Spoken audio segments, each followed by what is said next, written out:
Seen the glory of the coming of the Lord. He is trampling out the vintage where the grapes of wrath are stored.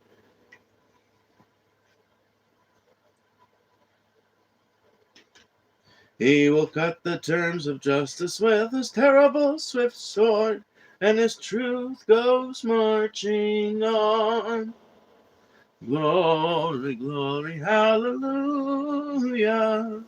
Glory, glory, hallelujah. Glory, glory, hallelujah. But his truth goes marching on.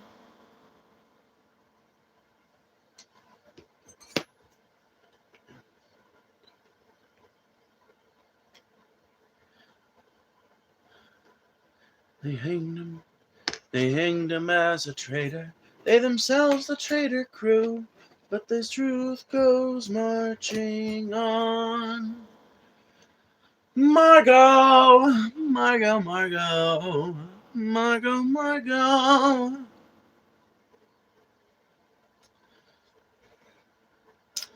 Dum ba ba ba bum ba ba ba ba ba ba ba.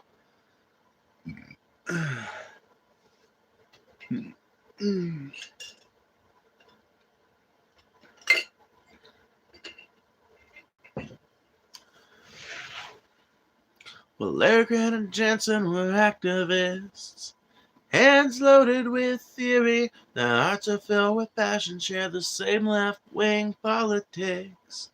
Like the same music, they were part of the protest movement. Lana considered herself a feminist. Fancied the way they talked and dressed. Fancied herself an anarchist. Eric fell in love with Anna at a meeting on a crime thing conference. Didn't know it, but Anna was an FBI informant. Go get them, beautiful. Aw, thanks. Ibrahim, I haven't seen you in a while. Hello, Post. Hello, Margot. Hello, hello, hello. Hello, everyone. Hello. Welcome to Phoebe Procrastinates, Part 3. Oh, boy. What a schizophrenic roller coaster ride it has to be for my fans.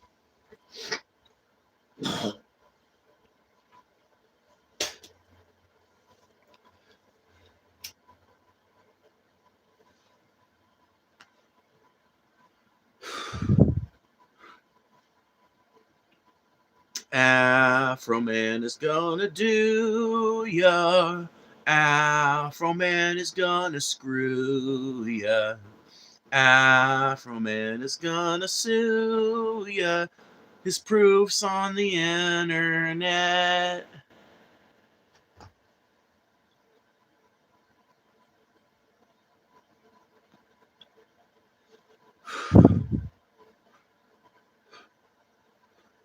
Well, at least we've got something besides the Iran war to talk about today, I guess, but I wish it wasn't something so dark.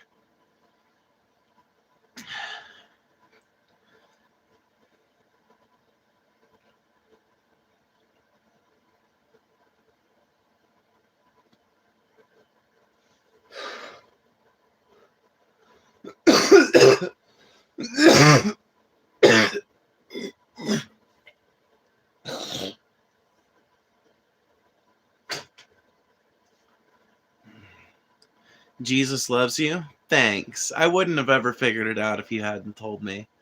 It's not like there's a whole Bible describing the love he has for all humanity if you're to listen to it. Keep smoking? Thanks, I planned on it. Yeah.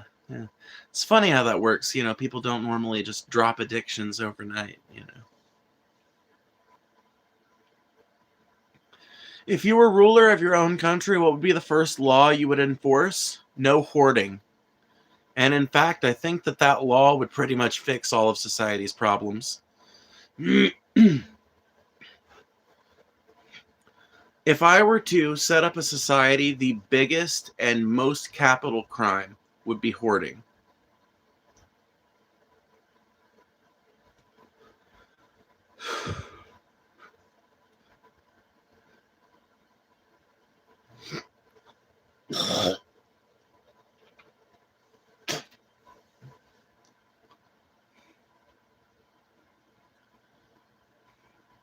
Do you ever eat the queef Wellington raw? If you don't, what kind of lesbian are you? Really?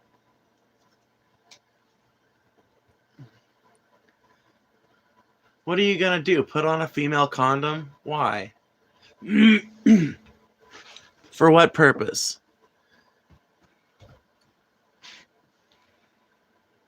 Maybe you wouldn't smoke cigarettes if you accepted your gender? I do accept my gender. I'm a trans woman. And I started smoking cigarettes like 2 or 3 years after I came out as trans. So, like, good try, but it's just like an unrelated habit. Are you a Satanist? No, but I do love having to field that question 7 times a day because I have a pentagram behind me. Question, Phoebe. I think the left has an issue at the moment, so I watch Kyle and Phil along with others. People like Kyle are like, the left is winning, and then Phil is like, things are not going well for leftists. Are both true? Like, what's going on? The left is going through a split. That's what's happening. There has been a split emerging on the left for a while now, and it's coming to a head finally.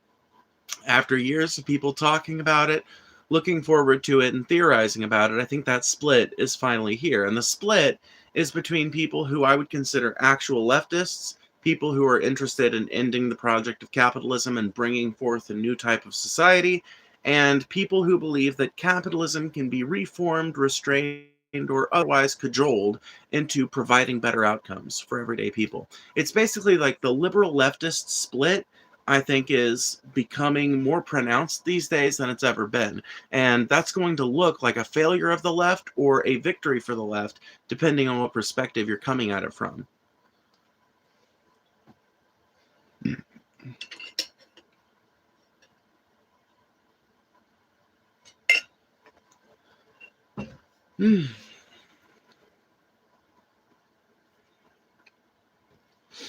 He's more worried about his social sex status instead of his overall health.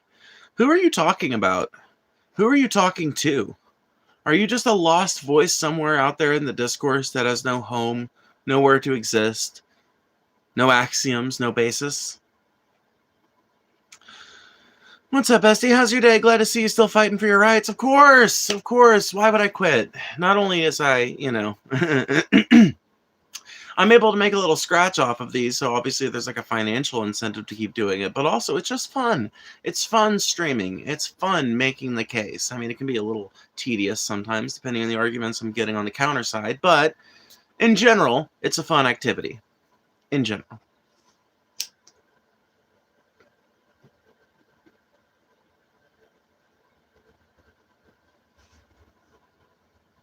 Did you just say, Hail Satan? No, but I can if you want me to.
What a terrible cough that was.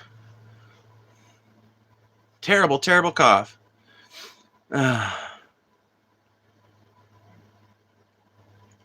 What's the thing that looks like a pentagram? It's a pentagram. I just like keeping them around. I think they're cool looking symbols, basically. Are you okay? Yeah, I'm good. I'm good. I loaded up a bowl that's very keef heavy, and it kind of hit like a freight train, if you know what I mean. So, mm.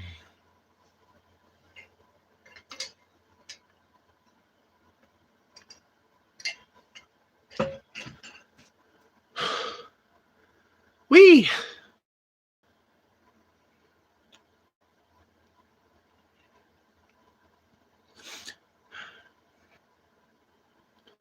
Love the pride flag in the back. Thanks. Hi, Phoebe. God bless you, my friend. You too. What are your views on the Second Amendment? Under attack from both Republicans and Democrats every single time anything happens in this country that could be more easily attributed to poverty and the widening wealth gap. Every time somebody, every time some racist on the right wants to talk about how we need to get a hold of gun violence in this country, they talk about like outlawing specific types of carrying guns, like specific ways you can carry guns. They seek to outlaw specific accessories for guns, and any kind of Democrats want to talk about the gun violence problem in America. Like, there is this ongoing narrative from both parties to restrict who can and cannot have guns. The way I look at it, are you an American citizen? Okay, you can have a gun. I don't believe in type restrictions. I don't believe in magazine restrictions. I don't think that any of the laws that we've passed in the last 100 years that have restrained people's right to carry different kinds of guns have had any meaningful effect. In fact, they've had an opposite effect if you really look at it.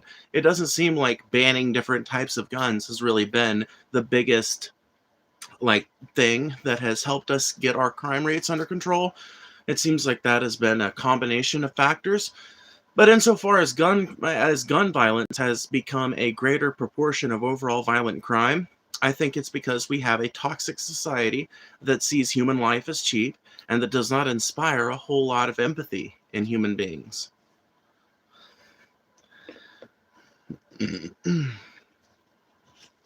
Why would you be an empathetic human being that wants to de-escalate things when you live in a society that clearly views your life as disposable and the lives of everyone around you as disposable?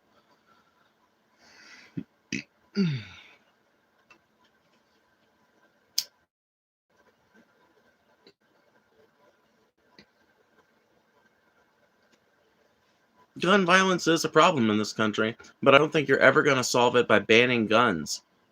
People's access to guns isn't why they're flying off the handle and shooting people en masse.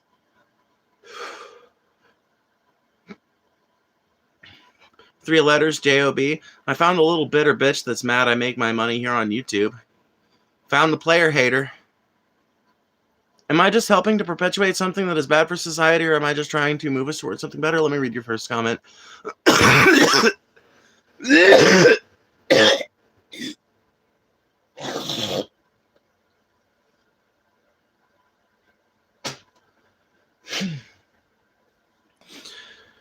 I would like most of us prefer a system that was not so capitalist oriented, but I cannot help being realist on this. The best outcome I can see is a capital/social hybrid.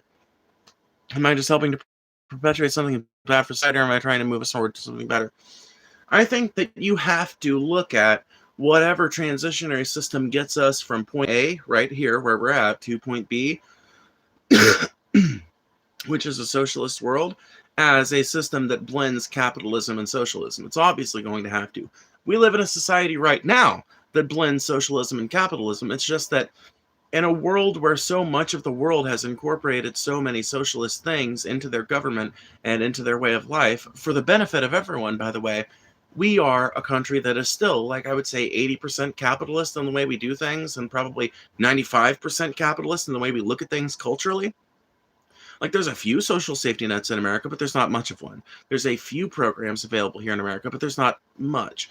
The government really doesn't do much for the people here.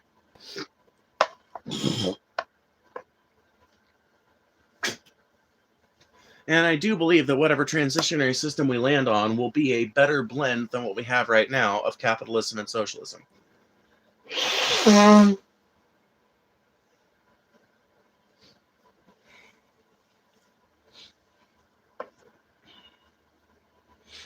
And the trolls get mad if you just ignore them. I know. There's literally no better way to make them pissed off. I'm making the trolls work for it tonight. If they want reacted to, they've got to provide me something worth reacting to, frankly. It's not that hard. What is your preferred structure? I think that we need to start envisioning new systems and frameworks, but I value systems and ideas that would favor the average everyday person, the worker, the people that are actually responsible for making society function, over the billionaire leeching class that makes a living tossing money around and filling out paperwork. It doesn't seem like a very dignified way of life to me. Something that we should be supporting with billions of dollars? No. No, there's no point to having a bourgeoisie class except by, unless you see a point in maintaining a strong grip on the chain that is around your neck.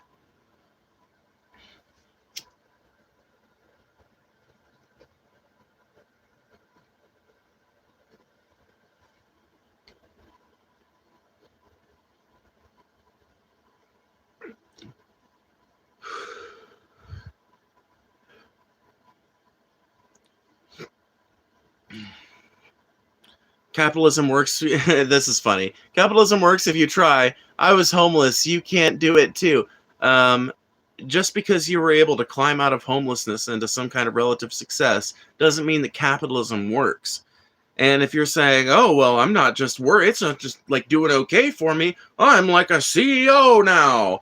Okay, so some rich person saw a homeless person that was somewhat capable of doing regular tasks, and they were like, I'm going to make myself a charity case." Okay, that you have not proven the point, my friend. You're just an example to the contrary. It doesn't prove anything. Capitalism is a fucked up system that allowed you to be homeless in the first place. A system that valued people over profit would have never allowed you to suffer such depths.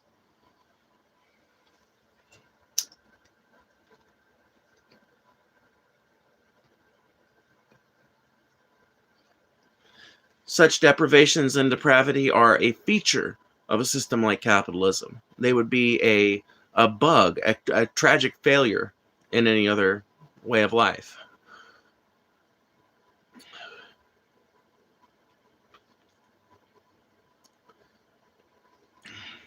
I'm not a okay. I'm no CEO. I'm just a regular single father who worked my way to a career and invested my way to success. I ruined my own life with drugs and poor life choices.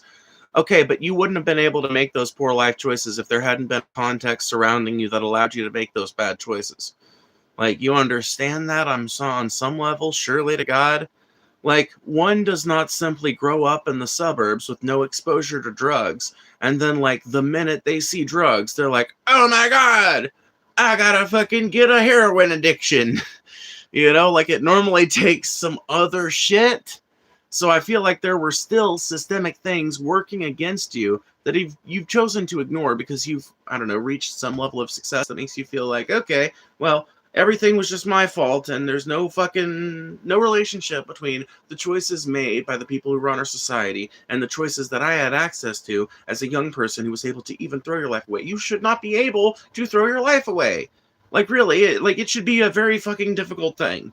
And frankly, even if you do choose to live nomadically and just be a fucking beach bum on America's coasts, even that, and cheapest lifestyle as it is, I think we could fucking afford a few of those people around, honestly. But, like, what argument are you making that because you were able to survive homelessness and eventually find something better, that means the system universally works for everybody? No, the fact that you were homeless in the first place is a system failure.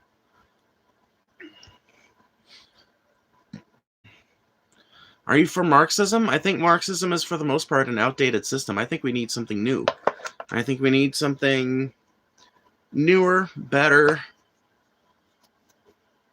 and that takes into account the financialization of the modern economy and the different ways in which the elite hold their wealth.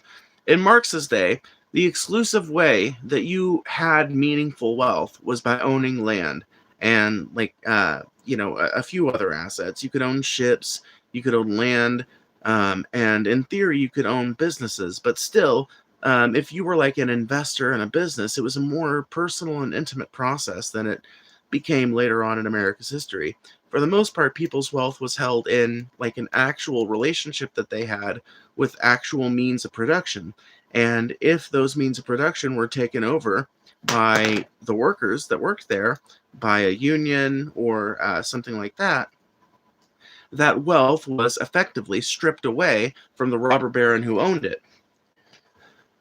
Modern day, though, that's just simply not how wealth is maintained and spread around. In the modern day, our heavily financialized economy incentivizes people to hold their wealth in stocks and resources that are not bound to the country that they live in, and offshore accounts and all this other shit. Marxism needs to be updated if it's to be an effective philosophy, and if it were updated, would it at that point be Marxism? I don't know. I think we need some kind of idea that takes into account what worked and what was true about the historical and the dialectical analysis of Marxist writings, but yet takes into account the very modern changes that we've made to the way things work. King Bugs, thank you for the $10. I'm sorry that we have not made that second call-in show yet, by the way. I was not able to do it today either because I had a ton of shit that I had to do that I forgot that I had to do today. But I think, inshallah, God willing, we should be able to do it tomorrow. Hopefully. It will be 6 p.m. CST to 10 p.m. CST. Inshallah, all things going correctly. May we hope for that outcome. How do you financially support yourself? Donations. Phoebe, are you Islamic? No, I just like Arabic. I think it's a pretty language. I'm not a Muslim, though.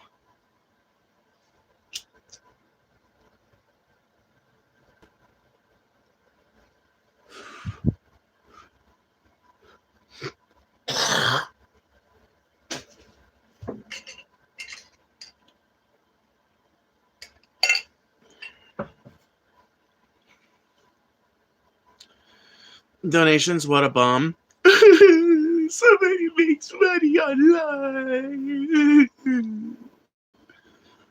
Crimea River.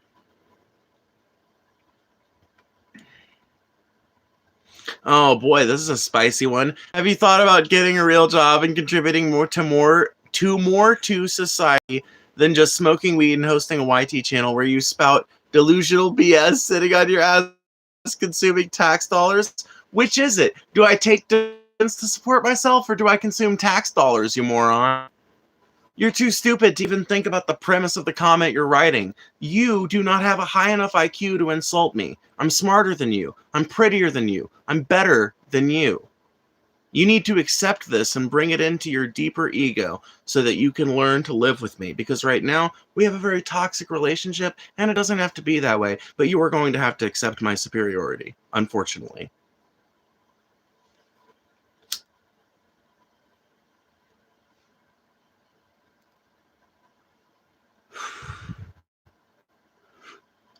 Get a real job, do YT on the side, trust me. Why? I make enough money on YouTube to pay my bills. More every month.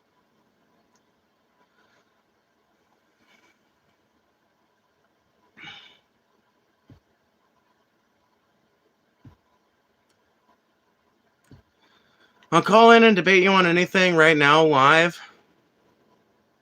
That's a lot of effort to set up, man. That's a lot of effort to set up. Plus, it's real late. And everybody that's offered to do this, when I actually get it set up, they ain't there.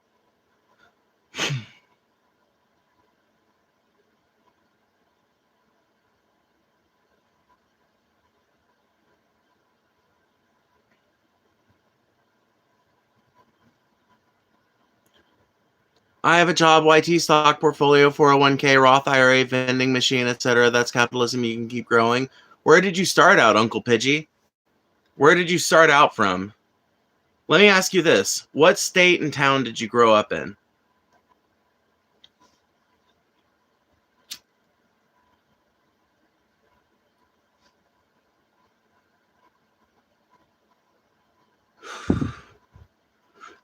I was homeless? No, you did not start out homeless. You were not born homeless. I flat don't believe you.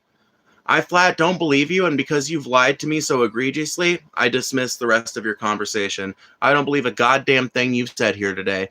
I think you're brokered than I am, kid. I think you're a fucking neat that sits around all day playing video games, probably smoking more weed than I do. Get the fuck up out of here and don't ever lie to me again.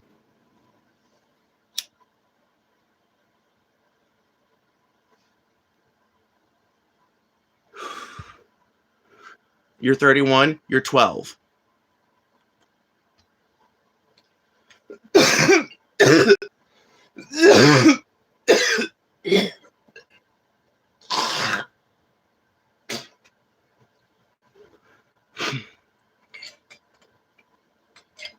Don't lie to me.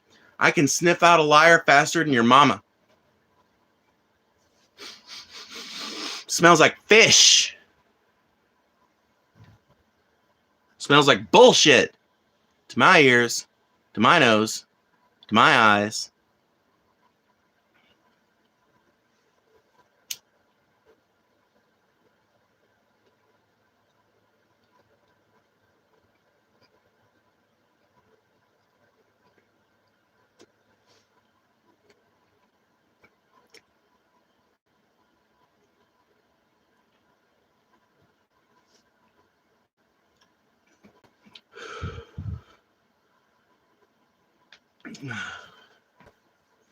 Try doing a push-up? Just because you can't get your fat ass up off the couch doesn't mean the rest of us can't.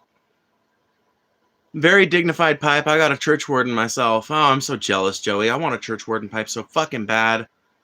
I need to just get me one. They're not even expensive. You can fucking order one off Amazon for like $20 these days. I just need to fucking, you know. I just need to do it because it is very dignified. I would like to be able to sit here and gesticulate with my pipe. Because that's one of the reasons why I like having this thing, is because you can sit here and, you know, whenever somebody's being a shitbag in chat, you can kind of like point them out with it.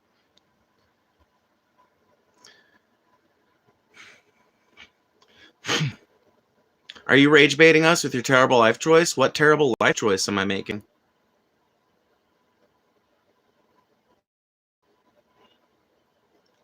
Someone shame, so now they smoke off cam. I'm not smoking this off cam.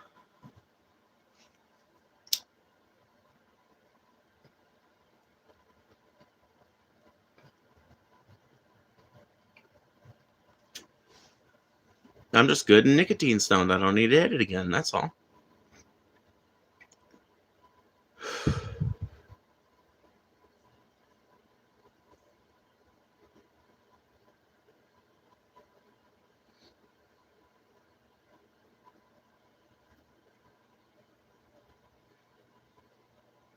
Why are you blowing right in the screen? Stylistic choice. Why? Do you feel like I'm blowing smoke at you? I'm sorry. I'll stop. I suppose that is rude.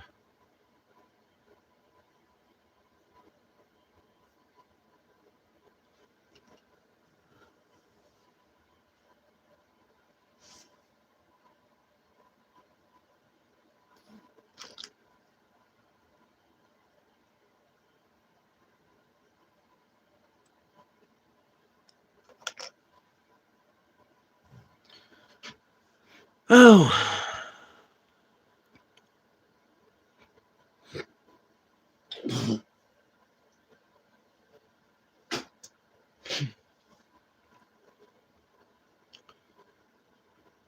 The rage I feel when I look at you is indescribable. Sounds like a skill issue. Sounds like a personal problem. Sounds like you're a weak little bitch that can't stand the existence of people that don't look exactly like you want them to. Couldn't be me. Me, I can look at anybody from a radical left myself, a person. But that just makes me better than you. It's not the only way in which that's true. It's just the primary one.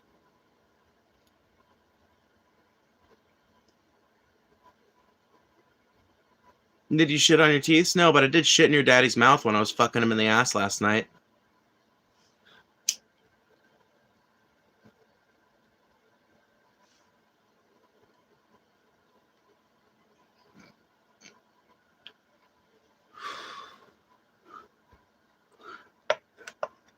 Where are the mods? Struggling to keep up, probably.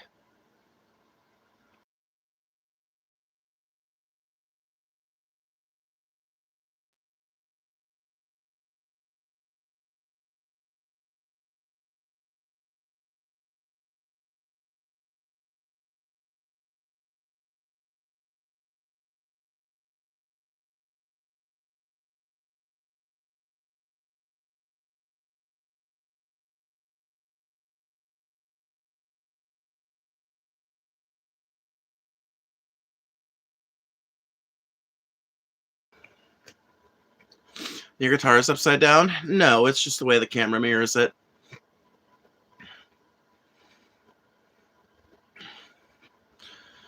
How can I be a mod? You can't be. You need Jesus? If you're telling me that, it tells me you need Jesus more than I do. A personal question, what do you identify as? A leftist? I guess I identify as a trans woman in the sense I, like, willingly identify myself with the identity. But, like, I feel like being a woman or a man or, like, a non-binary person is probably more than just, like, choosing to identify yourself with a certain community, you know? There's a lot that goes into it.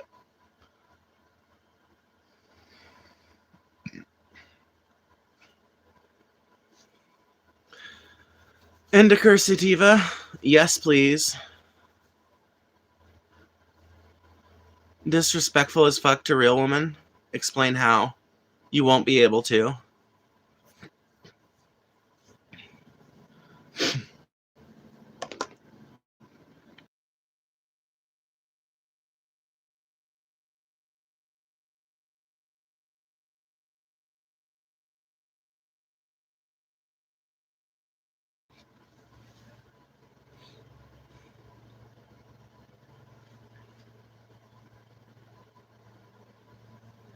If you were any deeper in the closet, you'd be in Narnia. I'm openly out as trans. I'm openly out as bisexual. How could I possibly be in the closet? Huh?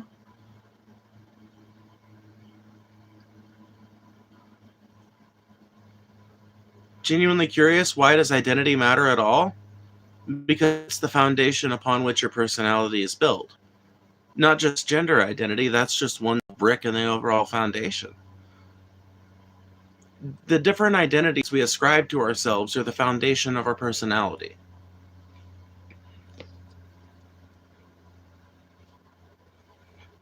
How is Trump's war with Venezuela illegal?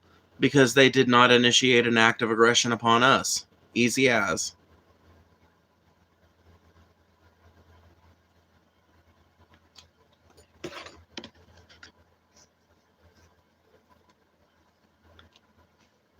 You actually don't have the right to just go to war with any old fucking country you want to, contrary to what the Trump administration has told you guys.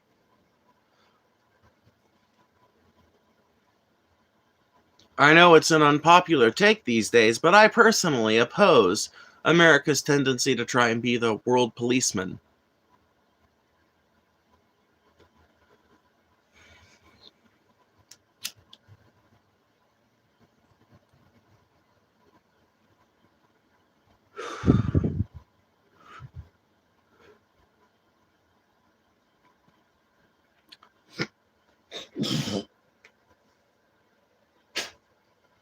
Somebody said it was over the oil. I tend to agree with you, actually. In hindsight, I think that at the time, I think at the time I was saying, I mean, it's partly about the oil. It's about the mineral resources. That's a big part of it. But it's also about projecting American power. And I still think that that is true. But I think that the oil was actually a more important piece of the puzzle I was giving it credit for, because the fact that the United States is one of the few places with a market big enough to accept Venezuelan oil to really benefit from a direct flow of it means that we are not as affected as the rest of the world is, and especially some places in the world, by the closure of the Strait of Hormuz. Now, there are some places that are doing relatively okay despite the closure. Iranian ships are getting through. Chinese ships are getting through. There's some evidence that Indian ships might be getting through.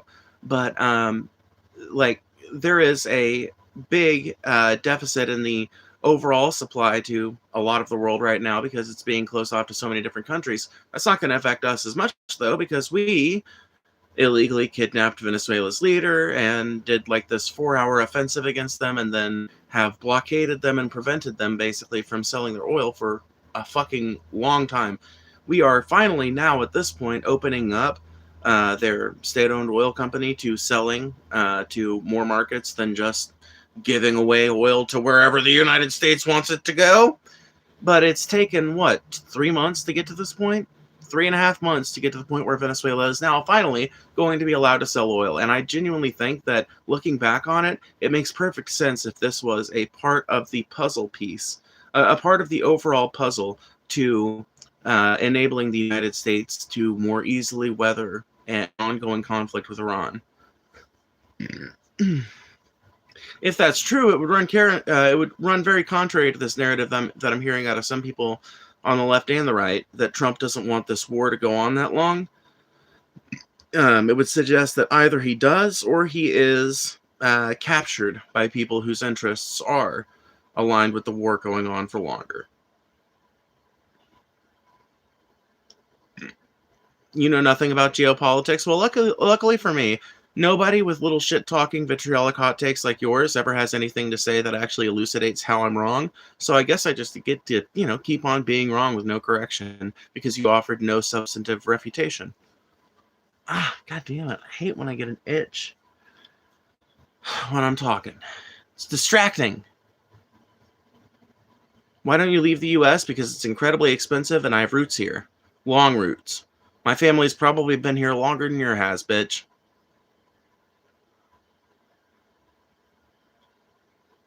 Are your pronouns she, her? Yes. Is your eye okay? I wasn't even scratching my eye. I was doing this.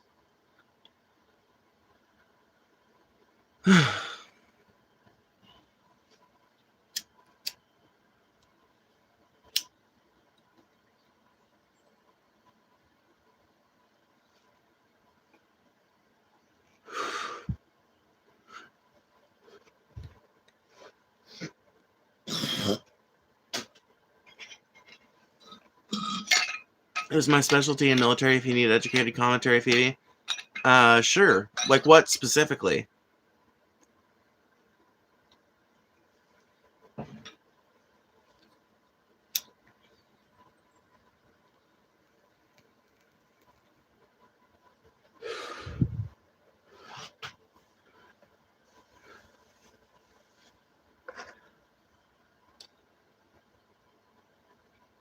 Doesn't getting on here and going back and forth with everyone exhaust you? Nope. I actually find it quite engaging. Are you okay with getting involved in Iran? Hell no.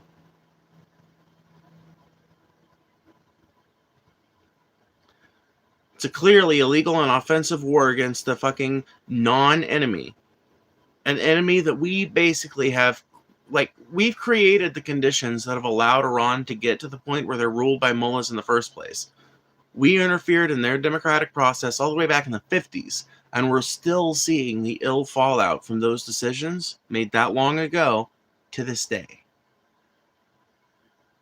We don't have any right to be attacking them. They were at the negotiating table. We were in ongoing talks with them when we started bombing the fuck out of their country.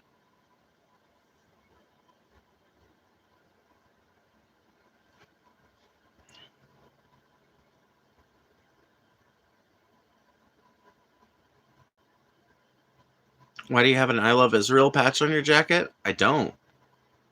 Huh? Here, buy a toothbrush, get help, put the pipes down. Thanks for the $2.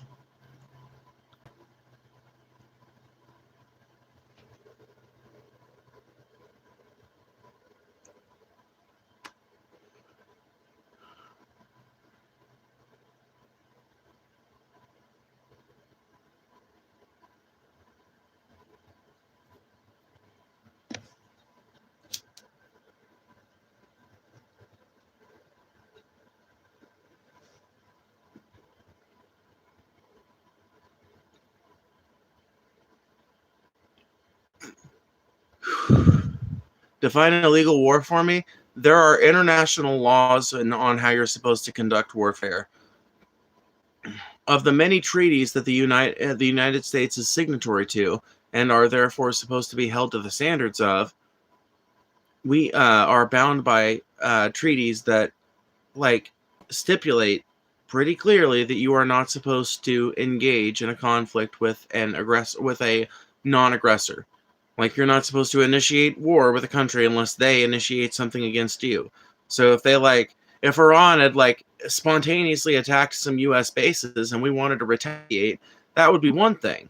But this operation, just like Operation Midnight Hammer back in the summer of last year, was performed with no real threat being presented. There was the vague manufactured threat of, oh, they're going to have nukes in 2 weeks. Which, if you look at interviews of Benjamin Netanyahu, he has literally been making that claim since before I was born. My entire life and before, that dude has been going around Israel and the United States acting like Iran is 5 fucking minutes away from getting a nuke. Iran has been fucking 5 minutes away from getting a nuke since the mullahs came to power in 79. Okay?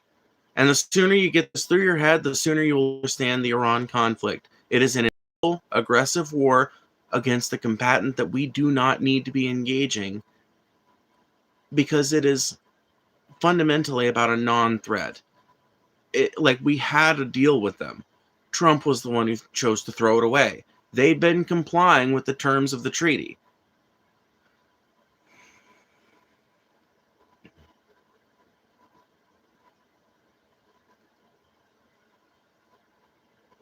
Did you hear about Afroman being sued by the cops after they broke into his house and stole his money and food?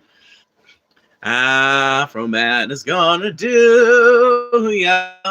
Afroman is gonna screw ya. Afroman is gonna sue ya. His proof's on the internet. Will you help me repair my gate? Would you help me repair my door? Did you find what you were looking for? Would you help me repair my door? Yes, I've heard about it. 100% on Afroman's side. May he spite the Adams County Sheriff's Department for the rest of his life. May the Adams County Sheriff Department be fucking federalized. Oh yeah, the charges were dropped, but that's the thing. Now they're trying to sue him because he made that video and that song and everything. And, like, he's being petty as shit about it, and I love it. Oh, I love it. Oh, he's giving some fire-ass testimony in court, too. Oh, man. I can't wait to see what happens. I really hope that... It's honestly really good to see a black celebrity fighting, like, this very public war against a corrupt sheriff's department and being supported so roundly by the American people. That is fucking awesome. Call me a lib, but I think that's neat. I think it's nice, you know? It's a little bit of hope, if you need it.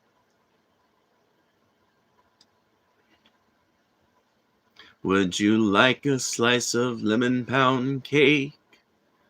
Would you like a slice of lemon pound cake? You can have as much as you'd like to take. Would you like to have a slice of my lemon pound cake? Were there any kidnapping victims inside my suit pockets? Were there any kidnapping victims inside my suit pockets? You crooked cops need to stop it. There were no kidnapping victims in my suit pockets. Afroman is from my hometown. I've met him several times. Oh, that's awesome. That is fucking dope. That is so cool. Added my 2 cents in chat. I should call in sometime. Okay, well, let me look at your chat activity. I was looking for you to get my attention. Let me see here. Trump is consolidating natural resources and layered military defense. Cuba and Venezuela are perfect projection points. Alberta / Sash are critical. Economic focus, protecting long-term. We collect power in the seas post-World War II for the longest time. Now we're collecting the tax for that protection for pseudo-empire. Continued from the previous statement. Okay. Honestly, that's not too far off of what I've been saying, I feel like. And yes, you should definitely call in sometimes. I feel like that would be tremendously fun because we do disagree on stuff, but I think we also agree sometimes. And I do agree that this is like Vosh is one of the worst offenders about this. Vosh is going around telling his fucking dumbass audience that the only reason we're doing this is like it's all about Greater Israel, and the only reason we did Venezuela is because Trump is just fucking insane and wants to like vague gesturing at expansion of the American empire. But really what this is all about, and I'm starting to hear him make takes kind of like this now, so I guess whatever, but the main point is that there are lots of people that don't seem to know what all this shit is about. But the more I think about it, the more I think you're fucking right, Joey. I don't think that it's necessarily Trump making all these decisions. In fact, I think he might be in some ways a hindrance to some of them. I think that he is a president who has already established enough of a crazy fuck precedent for the neocons and the long-term like American imperial strategists to finally launch some of these like long-term chess moves that they've wanted to make for a long time, but they couldn't make under a a center-right liberal like Joe Biden, or even Trump under his first term, who was way more unequivocally anti-war and who was arguably 8 years less affected with dementia.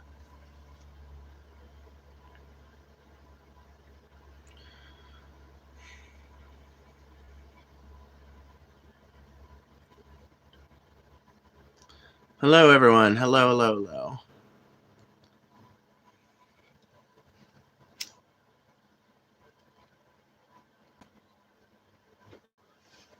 But yeah, Venezuela, not only is it a good launching off point, but I think you'd agree with me, Joey. It makes sense, like strategically, resource-wise, to get a hold of Venezuela and get some sort of like tight hold around them, basically, while we can, in order to allow like because we have the refineries necessary to process Venezuelan oil and turn it into downstream products. That makes me feel like, aside from it being a very beneficial thing to have control over from its military standpoint, like we can use it as a place to build more bases and can, in theory, then use it to project power like directly with our drones, missiles, and fighter pilots and shit like that across South America more readily. But it's also good resource-wise because there's a number of different precious minerals scattered throughout Venezuela. They've got obviously widespread oil resources. The largest untapped reserve of oil is in Venezuela, so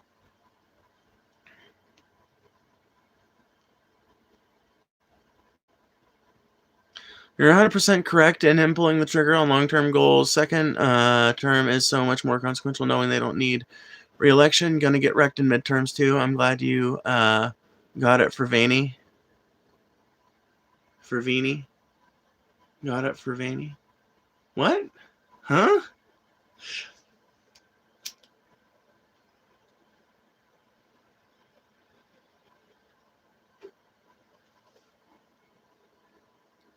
Vinny. Oh, okay, yeah. Yeah, at first I kind of like didn't know what to think about Venezuela other than, well, this is long-term neoconservative projection type shit. It's completely out of line with Trump's original platform, but I mean, like he's defied that in so many ways, so whatever. And I feel like at this point I've just become more solidified in this idea that at first I was kind of more shaky on. At first, I feel like I was a little shaky on the idea that it was about consolidating resource extraction in Venezuela. But the more time passes and the more we do things on the global stage that make it more useful, the more I think, yep, that tracks. You know what's scary, honestly, about this second Trump term more than anything? If you're like an anti-war person like I am, I don't know if you feel the same way, Joey. You may not be an anti-war person, but I'm pretty anti-war on principle. And this second Trump administration is actually kind of scary because in a lot of ways, the Trump administration is filled with very stupid people. But the Trump administration is also filled with snakes. And crazy people and neoconservatives who I think have been studying their entire fucking lives and studying the lives of previous neoconservatives for lessons. And I think that they finally figured out how to, like, how to do what they've always been wanting to do, basically, which is project American power worldwide and consolidate our control over every corner of the globe. We want to be able to mount a challenge to every great superpower on this planet. We want to rule the world, unironically.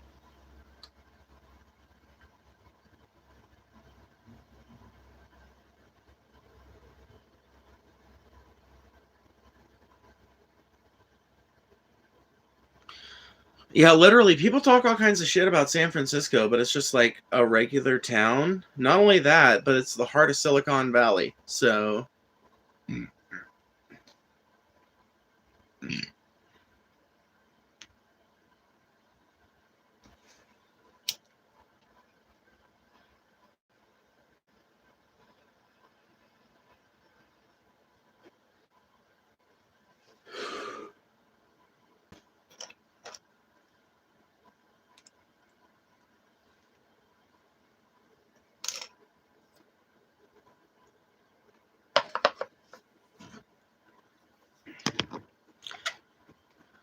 Alberta and Saskatchewan are fascinating too. Uranium and oil. I'm anti-pointless war. World War I was dumb. Middle East mostly dumb. I'm okay with this Iran due to the trade impact. Well, yeah, but there wouldn't be any trade impact if. Here's my take, and maybe you disagree with me, but I don't think there wouldn't be. I don't think there would be any long-term trade impact from having Iran as a power in the region if we weren't so gung-ho to allow Israel to endlessly expand and to allow American oil billionaires to get a direct grasp on the different, like, oil and natural gas resources that are in the Persian Gulf. Like, if we just normalized relationships with that country and we started trading with them and helping them rebuild their infrastructure and critically helped them solve this water crisis of theirs, we could make them indebted to us in a way that would give us leverage over them.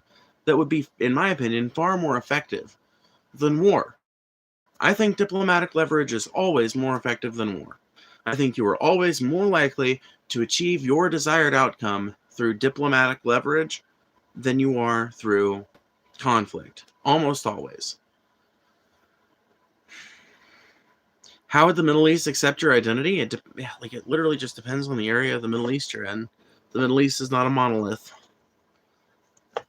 Trans people are accepted in Iran.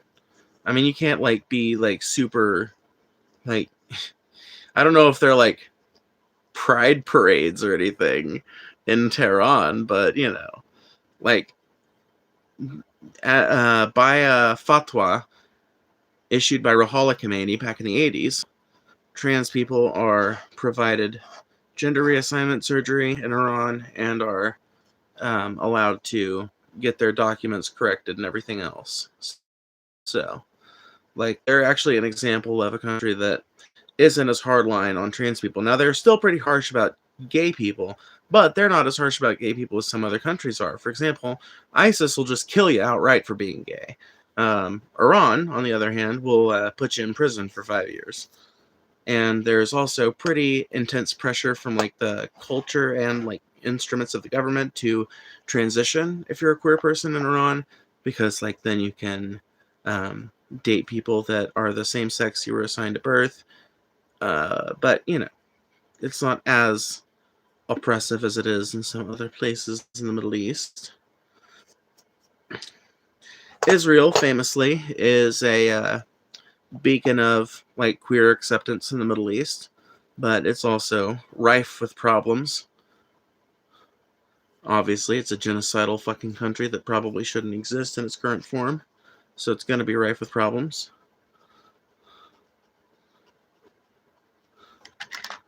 So, just depends. It just depends on the region.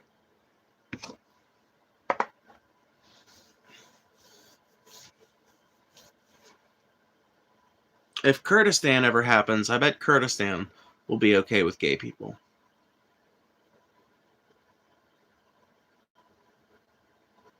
Hunk, those aren't the only you. Huh? So the USA is not that bad a place, right? The USA is an amazing place. It's just got problems, and I'm sick of us all fucking not talking about them. Acting like we're the best when, like, I mean, I think we're pretty cool, but the best? I think you gotta work to be the best. And I don't feel like there's like a whole lot of collective desire to work towards being the best anymore. Do you disagree with me? Look at our roads. They're crumbling. Look at our bridges. So many of them in need of replacement. Look at our architecture. It's so lame and boring, and a lot of it's just ancient. Not ancient, but you get what I mean. It's old as fuck. It's old as the hills. Look at our healthcare system. It's entirely private, almost entirely private. And because the insurance companies have such a stranglehold over us, our healthcare costs are higher than any other civilized country. Look at our airports, the labyrinthine places that they are. As badly set up and as difficult to get through as they are. Look at our public transit, as badly funded and set up as it is. America's like in need of some repairs, y'all. If it's going to remain a cool place to live, we're going to have to make some fucking changes. Pardon me for saying we need to fucking fix something. I like to think the Founding Fathers would be proud of me for elucidating a problem and doing my upright best to help people see it. I advocate so hard for the things I do because I fucking love this country and I see so much potential in it. We could be that shining city on the hill. We could be like China, but better because we have civil rights. We could be building shit again. Our country could be awesome. Awesome. So fucking cool. But there's just not the political will to make those changes. And when you talk about it, people act like you hate America just for talking about the problems. We engage in endless, needless wars, largely to satisfy countries that we ultimately owe no allegiance to. Why? When we suffer so profoundly here on the homeland. Be like China? What? Did you not hear me? Oh my God. I want to shake you. Did you not hear me when I said be like China but better because we have civil rights? And then go on to talk about how we should build things? Yeah, listen to the whole statement before you start talking shit because you will miss things if you don't do that.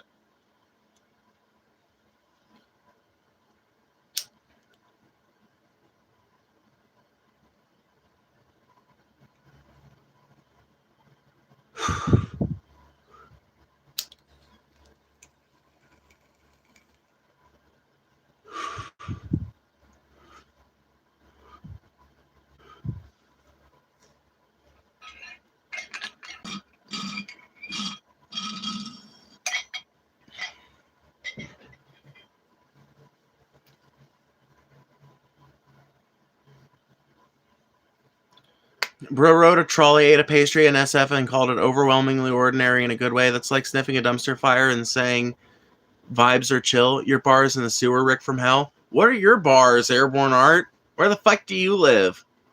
I love it, dude. Motherfuckers from fucking Fresno talking shit on San Francisco. I hope you're at least from fucking Fresno, because that will at least give you some bare semblance of an excuse. At least you're from California at that point. Like, please. Come on, thing. Work.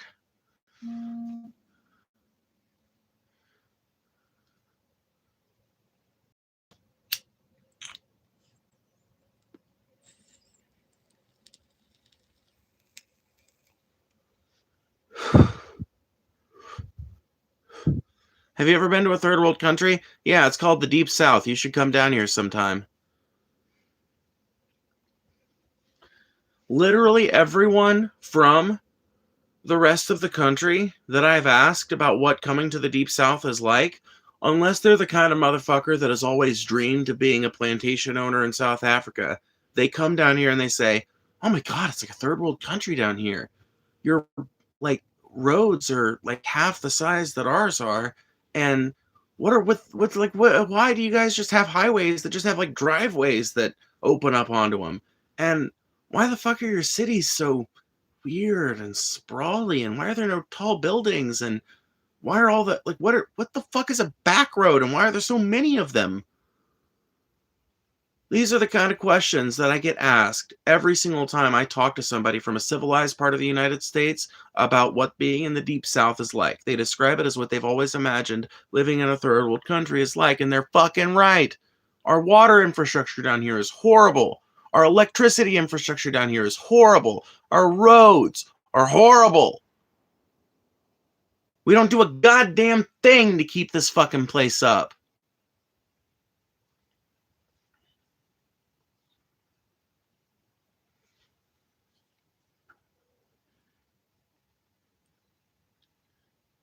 Here, that should make things a little easier on the mods.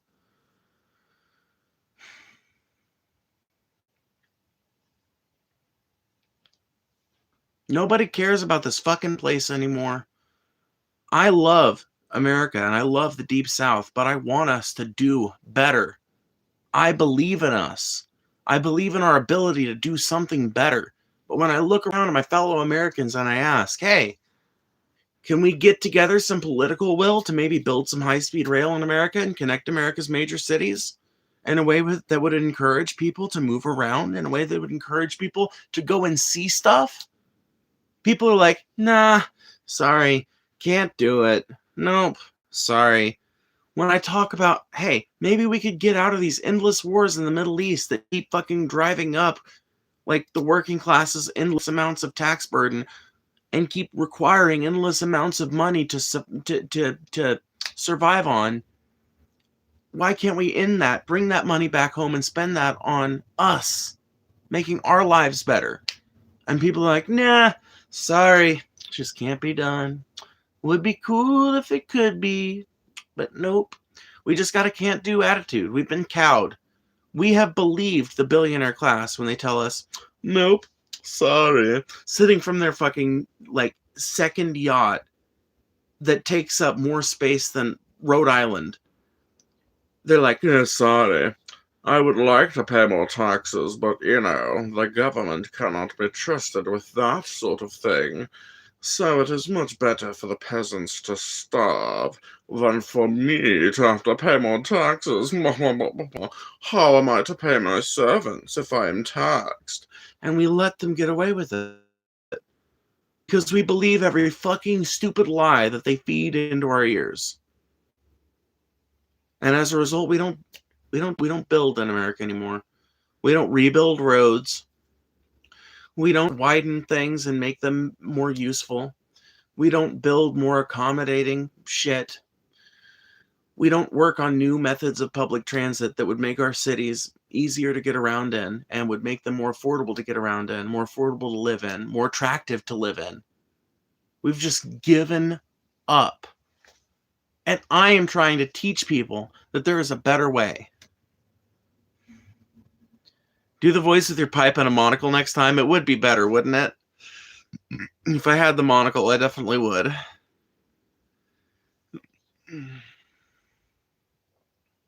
The fact you wake up and are okay with yourself in the mirror, that alone is the most disgusting thing for real. Read it and take not. How about you learn how to spell and actually proofread your shit before you hit the enter button? Because that will make you look like less of an idiot when you're typing in live chats. And stop projecting about how badly you feel about yourself to me. I don't need to know your internal psychology. I know that you're a loser by the fact that you're in here with an anonymous profile picture and a dipshit name talking shit about me.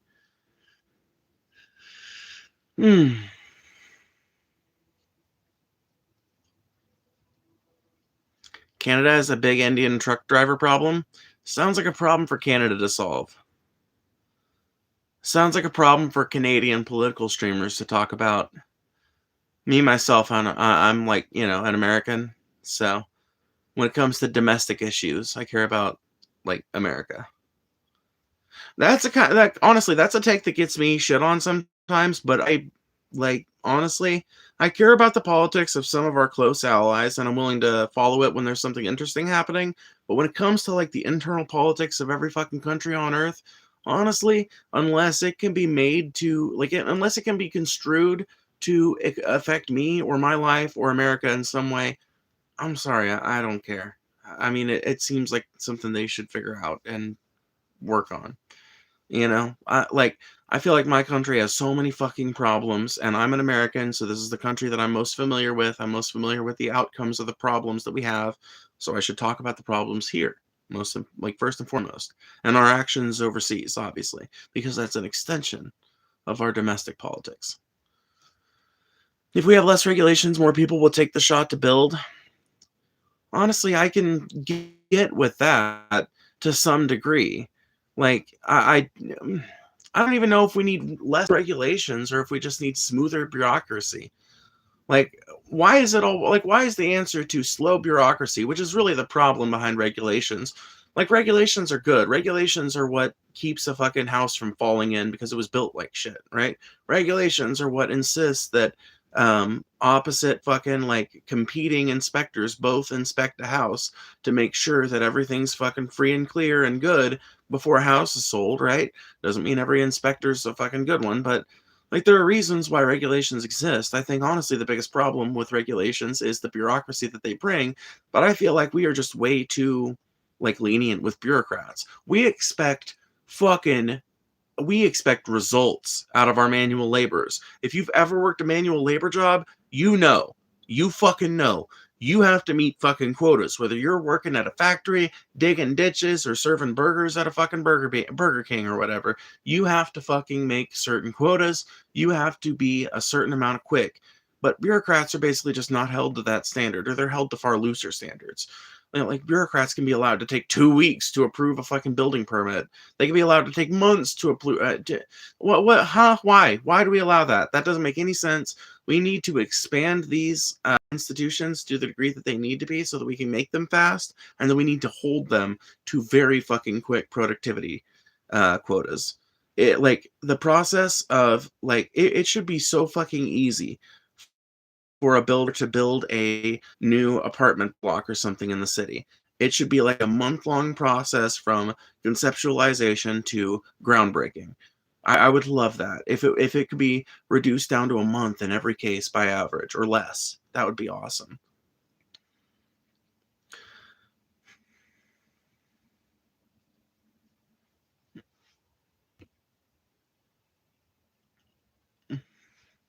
A waiver at that point should be all that's needed to bypass knowing potential danger. Imagine how many homes.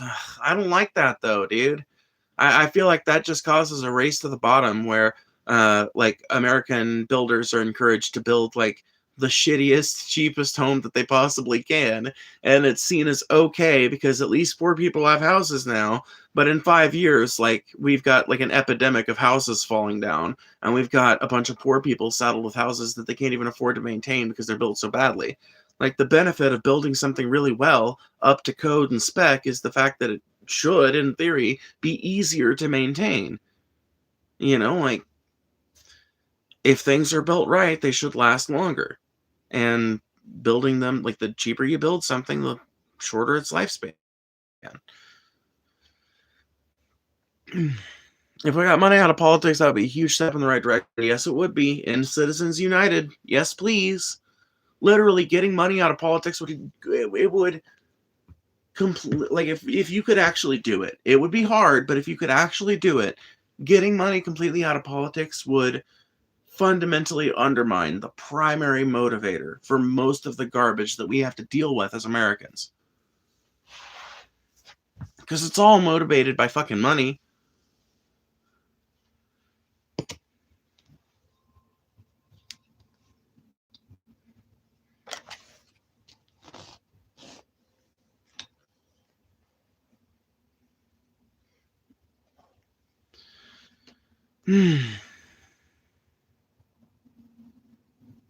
Look at China. They have a huge housing issue due to apartments being built for super cheap and falling apart. They have torn down whole blocks of apartments because of this. Ghost cities. Yeah, literally, that's a good thing to bring up, Matt. That's another problem with like looking at the problem of regulations from a standpoint of, oh, we just need less regulations because whatever. And it's really like it's a hardcore free market capitalist idea, right? The idea that people should be allowed to live in total shitholes, like if they really want to. On some level, I can get with that. I mean, ultimately, I don't think that a homeless person should be ran out of an encampment that they build somewhere on public land. I think that, on some level, having some kind of shelter is better than nothing.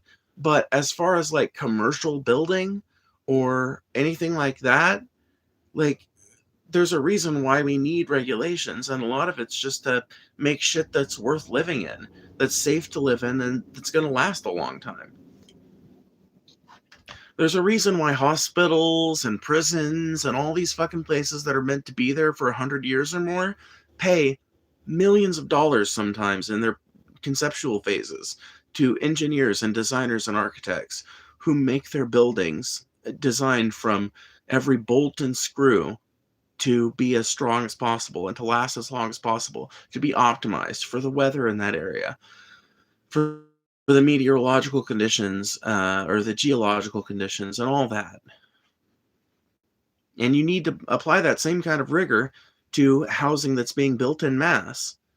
Like, yeah, on some level, I don't think that you should punish poor people for living in shacks because, like, honestly, unless you provide better alternatives, like you're just punishing poor people and sending them to prison or fining them for no reason and to no avail. But as far as like a commercial builder, no, they need to be held to regulations, but it needs to be more affordable to abide by regulations. I can get behind that.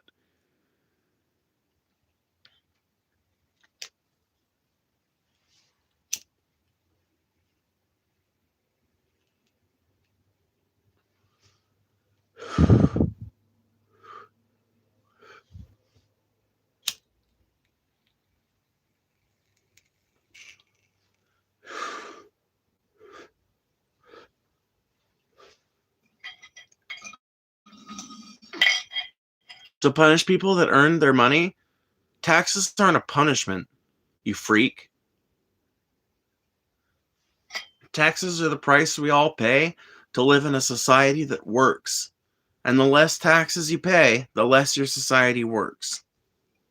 Because as it turns out, in order to fund police, you need taxes. In order to fund roads, you need taxes. In order to fund hospitals, like reliably, you need taxes. When it comes right down to it, for a society to stay upright, you gotta tax. And when it comes to people who have orchestrated the economy so that they pay functionally nothing in taxes every year, they need to be taxed like hell. We need a more progressive tax system. And I'm not the only one saying this, by the way.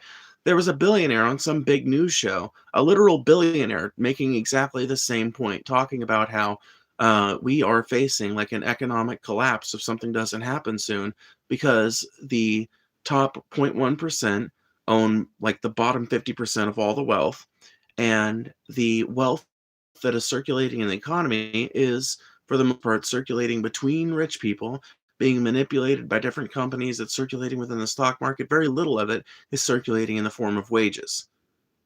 And if something isn't done to redirect, to tax wealthy people more, and to tax working class people less, and to like reorient the economy, there will just like eventually the bottom will collapse out of it. So I'm not the only one talking about this. There are literally people in positions of wealth and power making the same exact point.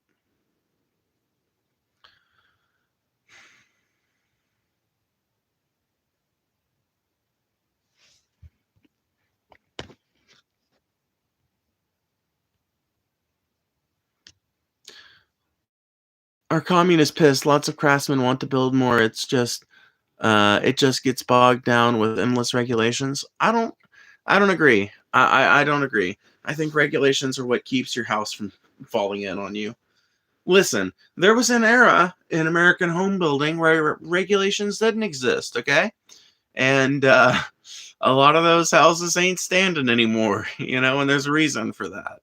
Like, yeah, like a lot of the houses that were built in like the countryside and shit that are that old are, but like there are not that many tenement buildings, for example, that were built under the cheap, shoddy, and often non-existent building standards of the late 1800s or early 1900s that still stand today. There are very few of them. Most of the like high-rise apartment buildings and big tenement buildings, stuff like that exist today, were built after those regulations were introduced, because most of the shit that was built before that was built so shittily that it collapsed down on itself, like Matt was talking about with China's cheap-ass cities that they were building, or um, uh, um, like just out of decrepitude from the way that they were built and fires and shit like that.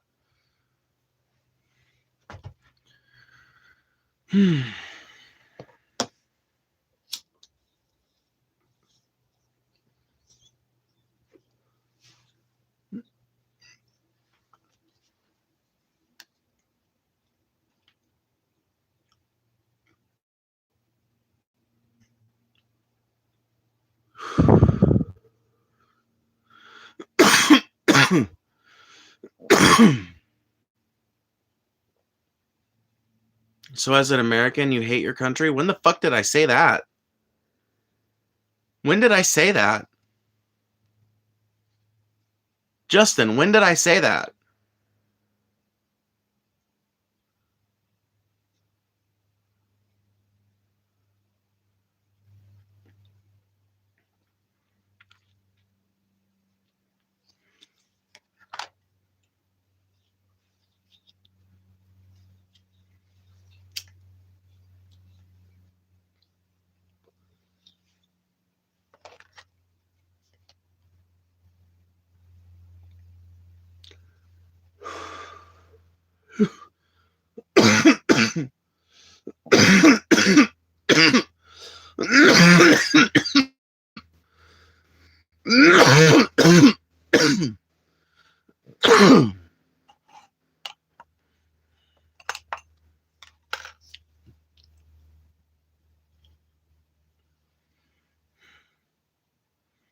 Yeah, I'm okay.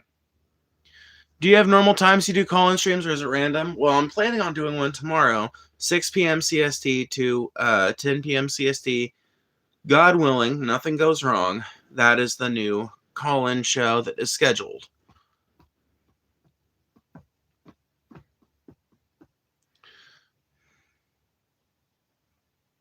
People that hate this country need to be forced out. They'll beg to come back.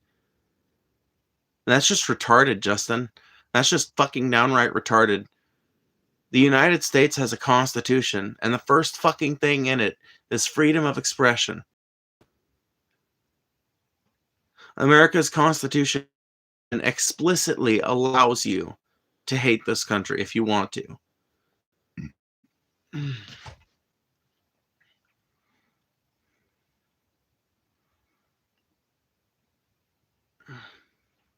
Yeah, you get free speech, exactly. So I can hate America if I want to, but I don't. If I wanted to, though, perfectly within my rights. Try that in Russia? We're not in fucking Russia. And if you think Russia's bad, then why do you want to make us like them? Do I look like a fucking Ruski to you? We ain't in fucking Russia, bitch. We're in America. I speak American. And I can hate the country if I want to. I don't, but I could if I wanted to. And that's a beautiful fucking thing about this place. You want to strip that right from other Americans? Nuh-uh. No.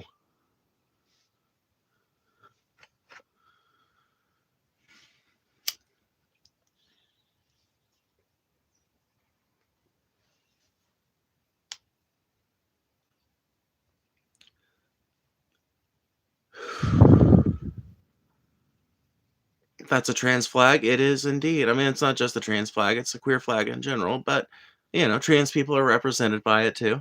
By the way, if you guys want me to bust out the guitar, it's $10 or more at once. You just have to specify that that's what you want in the super chat message. Just letting you know. We haven't done it in a few days, but today would be a good day for it. Russia does have a great club scene, at least. I want to go, but I'd get picked up at airport with how much intel I have. Oh, yeah, you would not survive in Russia. No, I mean, you'd probably survive, but you'd have to defect. No, you can't go to Russia unless you plan to, Benedict Arnold, the United States. You can't go to Russia, unfortunately. Unfortunately, I could go to Russia, but I'm trans, so I can't.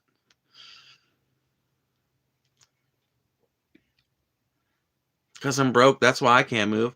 That's why most Americans can't move. That's why it's so stupid to say love it or leave it. It's not the only reason why it's stupid to say that, though. Another reason why it's stupid to say that, the chief reason why it's stupid to say love it or leave it when it comes to America, is because America is a fucking democracy where you have the guaranteed right to freedom of speech. You have not just the right, but the incentive and the fucking, like, I don't know how else to put it. You have such an incentive in this country to speak your mind, to make your voice heard about the things you believe in. It's what this country was fucking founded on. And it's what every movement of the last 100 years has been predicated on.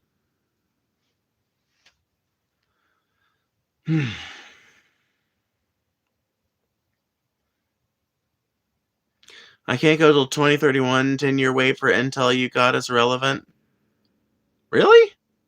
Interesting. You would know. You would know, I suppose.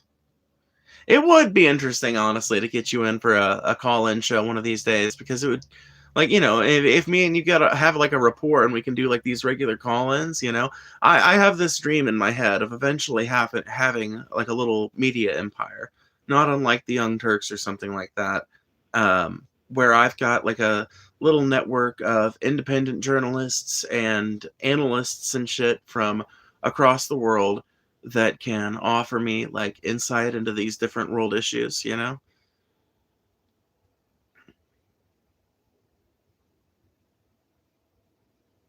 Think Howard Stern meets the Young Turks, but it's led up by a like hardcore leftist anarchist trans woman.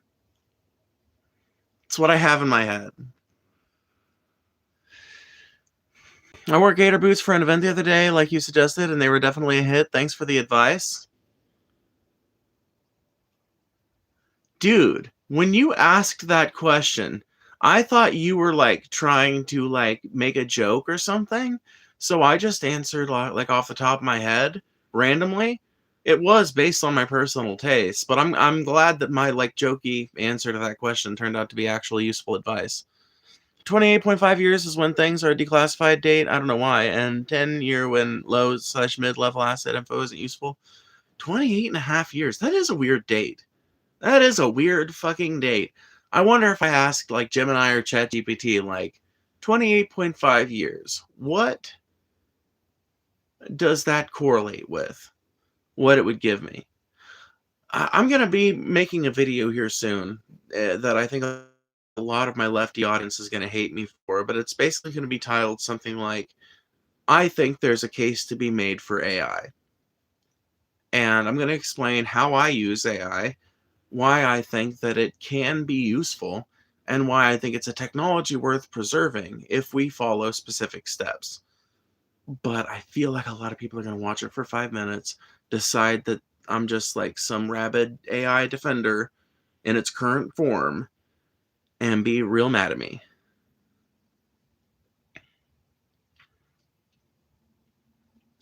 You don't seem super far left to me. You seem like a balanced human being. I mean, I feel like I definitely am super far left, but to me, that's like a descriptor of my positions, not necessarily like an identity to be strived towards. Does that make sense? That might be the distinction you're saying. I don't know.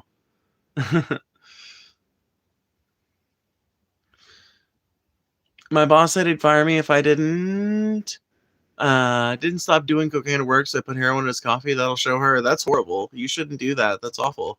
Why would you? No, don't do that fucking thing. We're at the point of we can make AI work for us or leave us behind. AI is not going away. That's how I feel, Matt. That's exactly how I feel. We need to take over the means of production, just like we did back in the 1800s. But one of the reasons why Marxism is not a currently very effective, or at least a very comprehensive model for examining the world's problems or recommending solutions is because Marx never knew about AI. Marx didn't know that was going to happen. And now one of the means of production that we need to take over is AI and automation. That's one of the like things. Intellectual work is a means of production that needs to be taken over by the working class. Pink Fur, I haven't seen you in so long. Pink Fur, Pink Fur, Pink Fur. My lovely friend Pink Fur. Yay, Pink Fur. Sorry, I lately feel there's an extreme restriction on free speech. Oh, dude, I don't blame you a bit. It really does feel like that, doesn't it? I mean, it's a hard time to be a streamer, I'll tell you that. I feel like I pretty much every night say things that I wonder, like if these crackdowns on the Iran war coverage start becoming more fierce, like what are the chances I get caught up in some shit like that? It's genuinely scary to think about. Genuinely.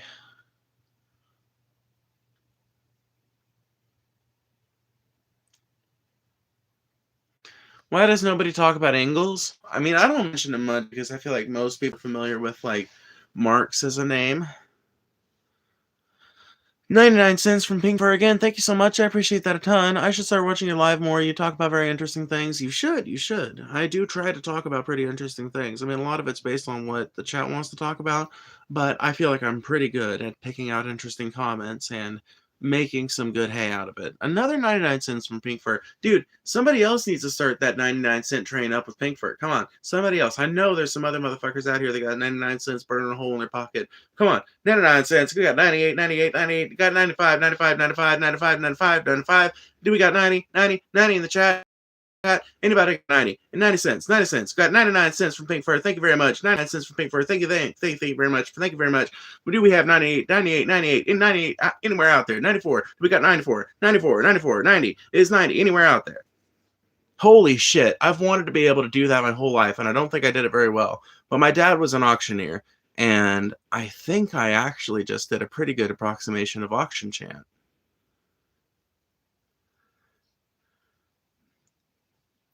Thank you again, Pink Fur, for the 99 cents. I appreciate that.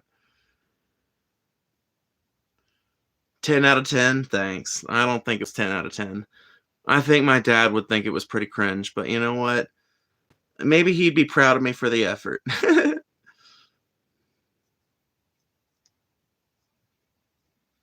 Look at that, a whole dollar from Nicole Hahn. Nice, nice. Hey, how are you? I'm good, I'm good. I don't know how this works, but I'm gonna try. Yeah, there's a number of ways you can do it. Let's check the Cash App donations. Nope, none yet. You can also donate by Cash App. That's down in the description below. Down in the description below. I talk like a fucking retard sometimes.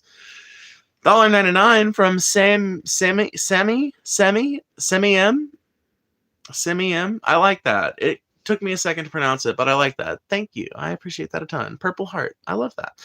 Look at that. A gift from Josiah. Good. What does it say? Girl power. Aw, thanks. Nice. Do you still talk to your dad? Oh, yeah, no, for sure. No, I didn't mean to imply that he was dead or that we don't talk. No, yeah, I've got a good relationship with my dad. Yeah, both my parents. I'm very privileged in that respect as a trans person. You seem like a good person. I try my best, you know. I try my best. I'm special myself. Aren't we all?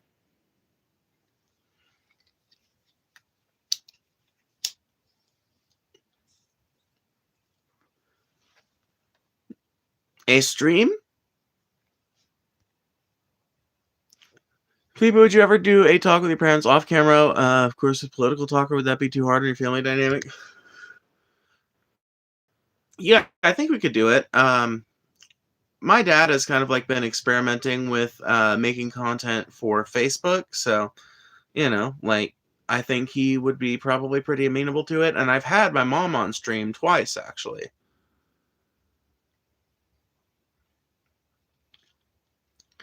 But yeah, it was funny. One time she pretty much invited herself on, and it was a really nice conversation. It was really fun. It was months and months ago, back when everything was green, and it's a members only stream, but I can't tell you which one it is. You have to sign up for the membership to see it though.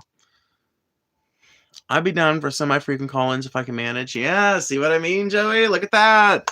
That would be awesome. Just saying. Thank you for the Sunday. I appreciate that, Budzilla. Look at that. You guys are being so sweet. Okay, I will be right back. I gotta use the bathroom. Oh, God. Oh, don't get that, kids. it makes getting up and getting down a little more difficult than it needs to be naturally. Doesn't have to be like this. Doesn't have to be like this. Doesn't have to be like this.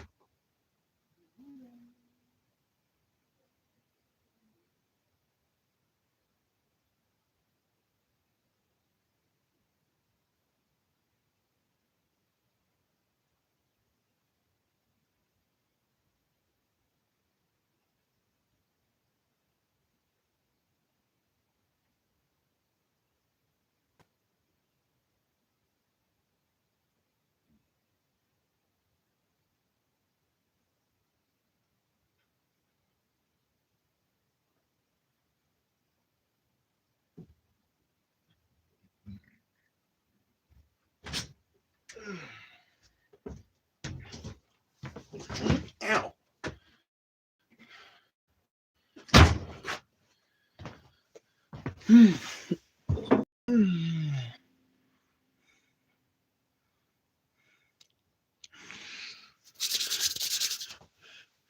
Nah, for those wondering, I'm a random motherfucker from Canada.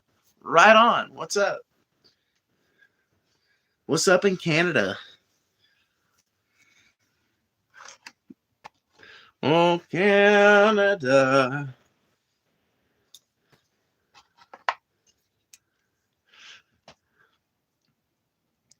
If the draft did happen and for some reason they were like, Phoebe, we want you, would you accept president or be drafted? I guess I'd be drafted. Fuck, at that point.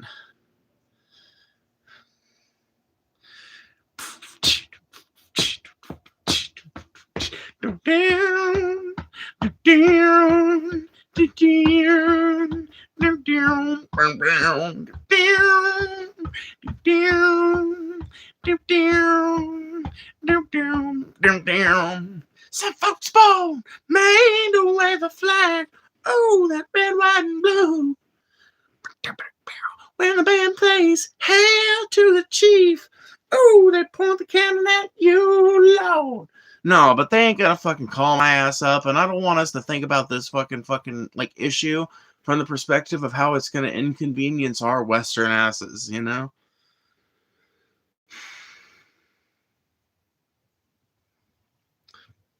Like, yeah, it might inconvenience our Western asses, but I think it'll be after a lot more blood and destruction in Iran and the Gulf states.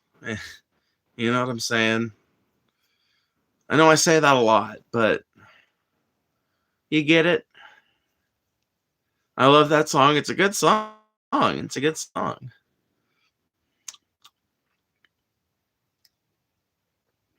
We'll be fine. Yeah, we'll be fine for a long ass time. They would have to lose a ton of people for the military to have to start drafting people.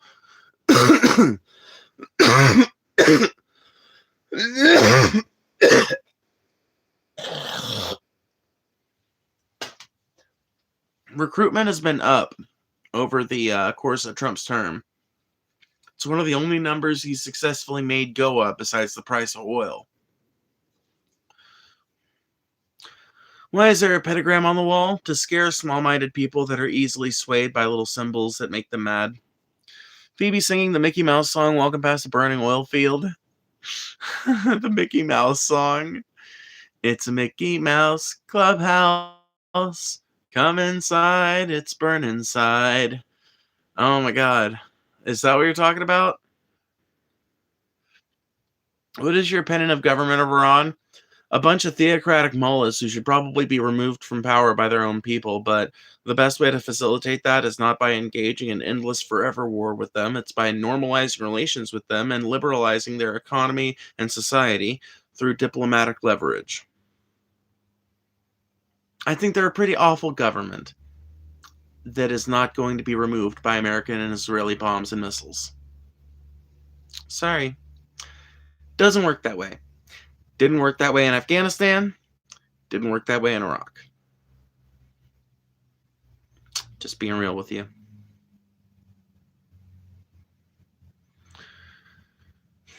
$7 a gallon for fuel in Washington State. Oh my god. Oh, that's fucking steep.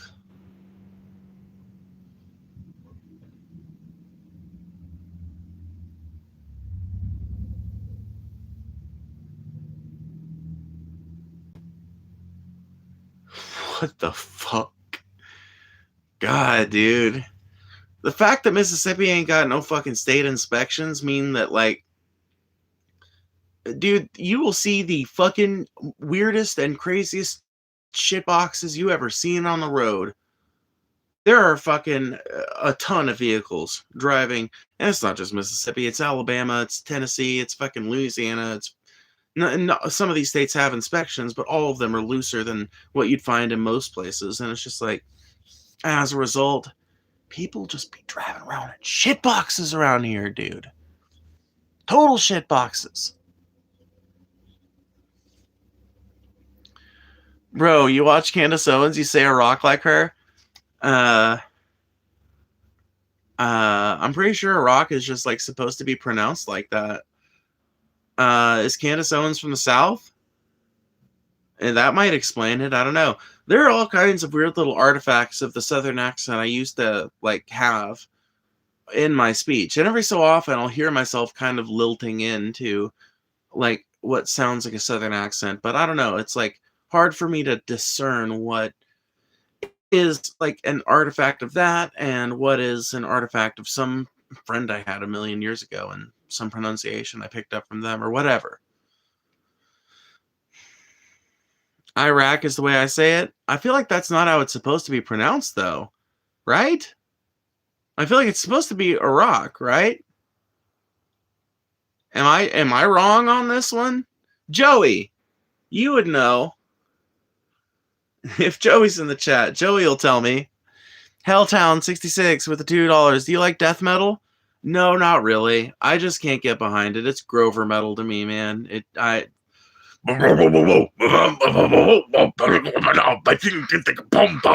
just can't get behind it, dude.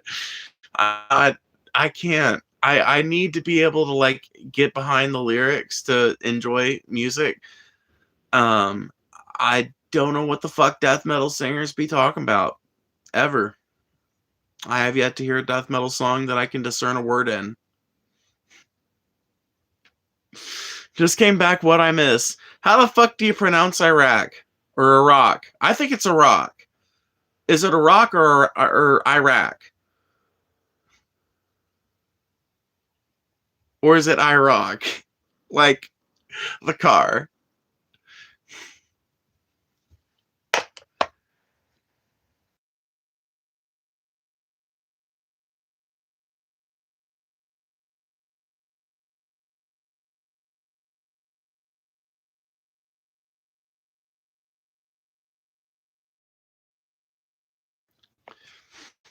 Depends on if you're local or Euro. I prefer Trey.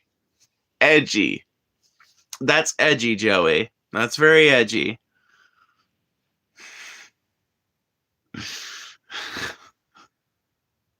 You fucking piece of shit. I'm calling you a piece of shit, but it made me laugh, so you know, I guess I better not pass judgment.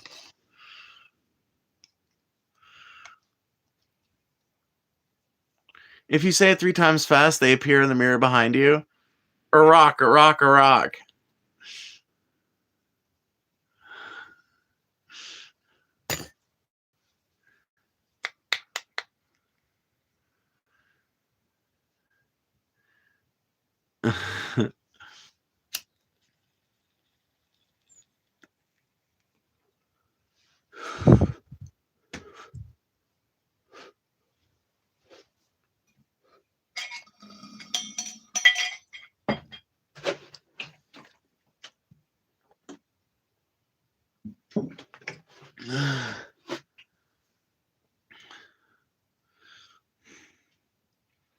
I guess we're just never gonna know.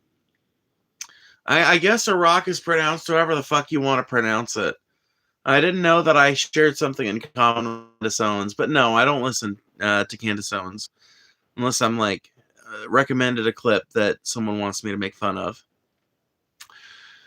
Why do you have a satanic thing on your wall? To get people to ask questions about it, because I think it's a cool symbol, because, I don't know, maybe someday I'll use a spirit board. You know? You never know. Might be a good creative tool. Same way tarot cards can be. Nah, means you good? I guess so. This war is ass? I agree. This war is pretty ass. It is a great many things, and ass is among them. Not good ass either. It's ass. Donkey ass. Horse ass. Bull ass. Elephant ass.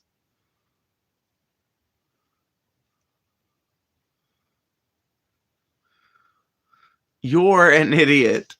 I love that. I love it when somebody tells me I'm an idiot, but they misspell the first fucking word of the insult. That is an epic level of self-delusion and cognitive dissonance, all wrapped up into one little shit burrito.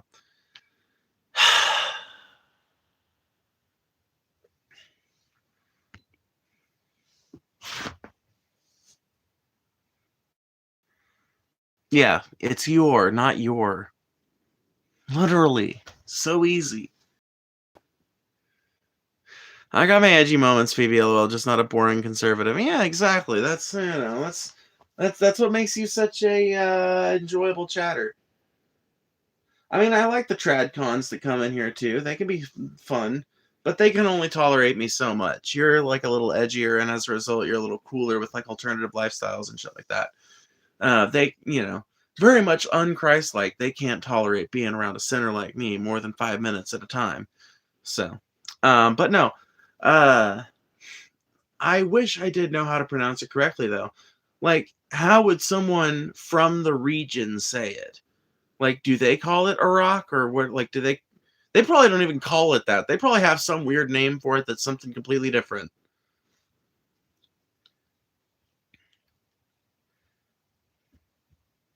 You have grown on me within an hour. I've got a certain kind of charm, they say. Phoebe, can you check my last comment, please? What do you think about Congress, Phoebe? A useless bunch of fucking old codgers that need to be completely replaced, pretty much to the man. Like, even Bernie Sanders has at this point become co-opted. We need new politicians. We need new blood. We need people who have actually got some skin in the game, making some decisions about the way our country is going. Because right now, we are led by octogenarians who need to be led around the Congress halls by helpers and assistants. Have you seen Mitch McConnell? I know he's retiring this year, but have you seen that old prick? Being led out of, and it's sad. It's elder abuse is what it is. Fuck, like how fucking depraved it is that the American people are led octogenarians. It's elder abuse. Mitch McConnell being led from like a bathroom back into some Senate chamber or something. He's asked about the genocide in Gaza, and he looks at these reporters like, and then he falls over his own feet. Like, his helper tries, but like basically goes down, like holding him, cushions his fall a little bit, and then he helps the senator get up. And then Mitch looks back at the senator and goes,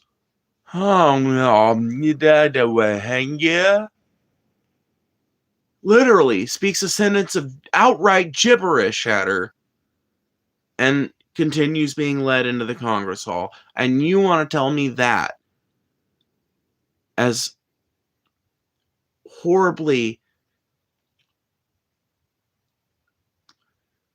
ill-equipped as someone that deeply into the process of old age decay is fit to like lead our country, fit to make decisions that affect us all?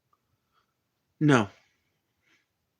That cannot be allowed to continue as an acceptable standard.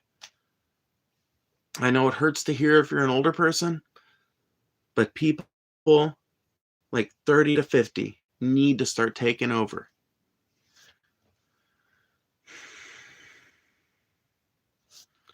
Due to accents, when I was in the desert, they said Iraq. You need to consider the accent how it's said with local speak. Iraq. Answered your question seriously? All right, cool. So Iraq, basically. Iraq. I think I get it. Iraq. I like that. Cool. Yeah, nice. Thank you so much, Joey. Iraq. Okay, I got it. Man, I feel so smart. Yes. It feels like learning an Ingram in Ark. If you've ever played Ark Survival Evolved, I feel like I just learned an Ingram or something.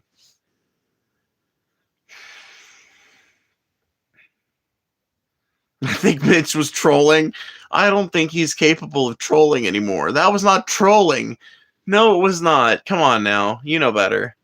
There's too many boomers in both parties. 100%. Yes, I'm not a defender of the Democrats. I've literally been saying, here's my thing about the Dems. The Dems have one last cycle to prove that they can become a party of young, impassioned progressives, or they are out.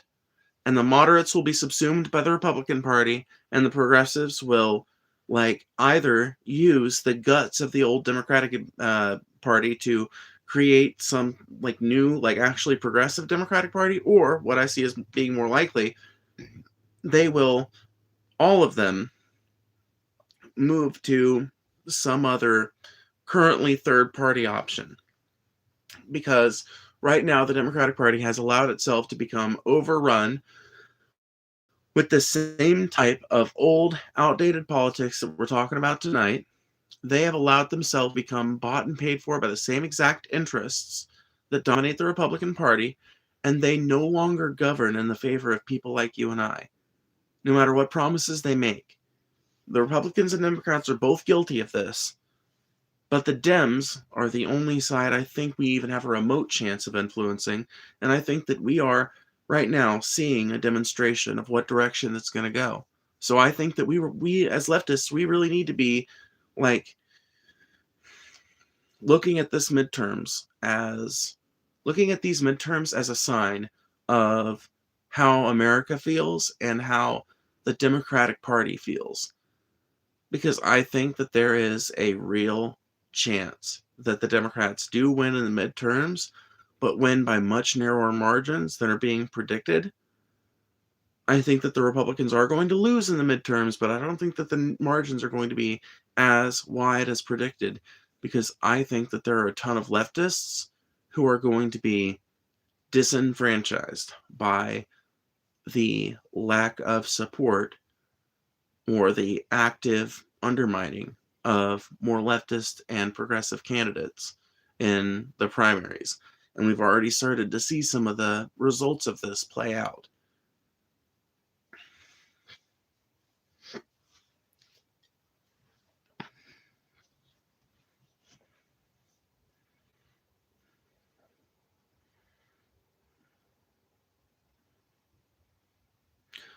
Listen, mate, I'm a far right. We need to unite against the neocons. Well, we can agree there. The neocons are ultimately they are one of the horsemen of the apocalypse when it comes to destroying what remains of any kind of future where America is a morally righteous country that acts in the best interest of humanity on the world stage. They are an enemy of the people in a lot of ways. So I guess I can get behind that, but it ultimately depends on what sacrifices we're making to work together, you know? We can't work together if I can't be trans in our fight against the neocons. Does anyone else feel like theirs and everyone's skin looks super different than it used to? No, I don't. Not really. I just smoked some chronic. Nice, Budzilla. Hey, I don't know you, but I love you. I want everyone to have the freedom to be themselves. Build a life in America. We are the great melting pot. Yes, I agree. We are the great melting pot. Bring us your tired, you're hungry, you're sick, your teeming masses yearning to breathe free. I lift my lamp beside the golden door. It's supposed to be like one of our mottos, right? I think Nick Fuentes should be deported. Make of this statement what you will. Well, I mean, you know, hey, all kinds of people with Mexican ancestry are getting caught up in this immigration shit. It would be a real tragedy, you know. It would be a real tragedy. Couldn't happen to a nicer dude, huh?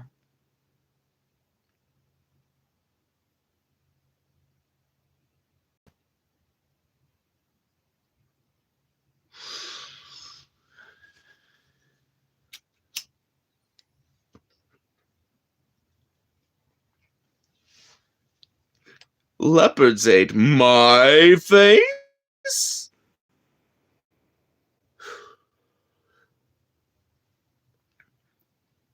You have a great face and smile. Thank you. I don't know if that's true, but I appreciate it.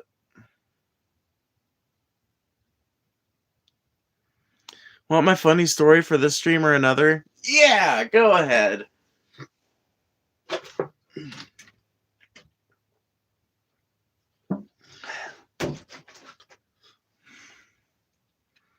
Love how my comments are being ignored. Your comments are not being ignored, man. What are you even going on about? You haven't even sent a comment in 2 minutes. I think I'm in love now after 2 hours, FML. Don't get too serious. I am not in a position for commitment. Not but for real. That would be weird.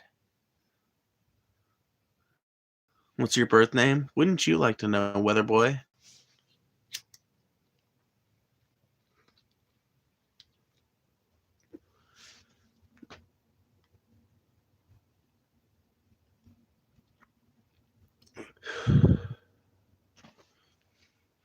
Around about to be a parking lot? Why haven't we done it yet then? What are we so afraid of? Oh, is it that Iran actually has like pretty sophisticated air defenses? Yeah, might be. Is it the fact that you can't actually take over a country by just flying fucking airplanes over them all day?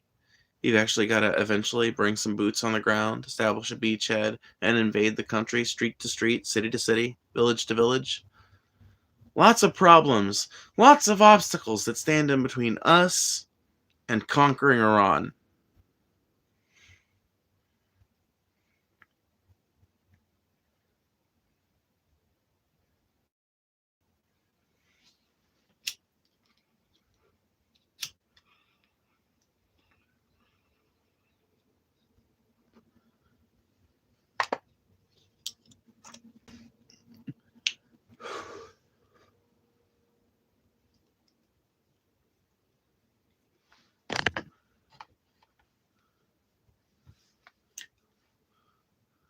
It's almost like American air superiority is going the way of the Soviet Union. I know, right?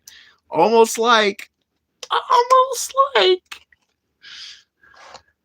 It's obviously not quite there yet, but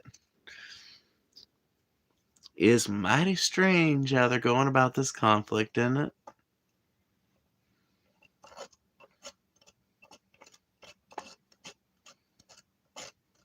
Mighty strange. Makes a girl wonder.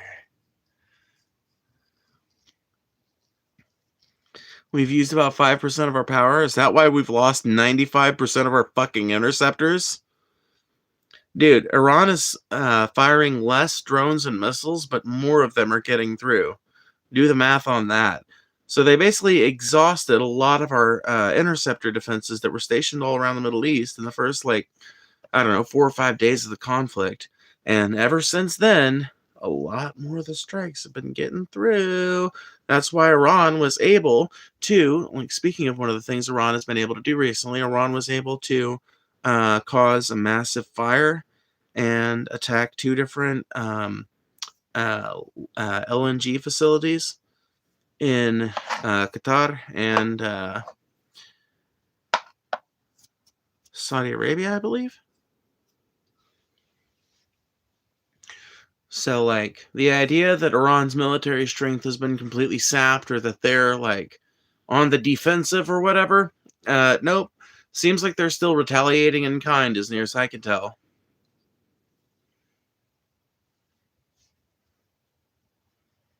Turn off CNN? The source on that one was actually Al Jazeera.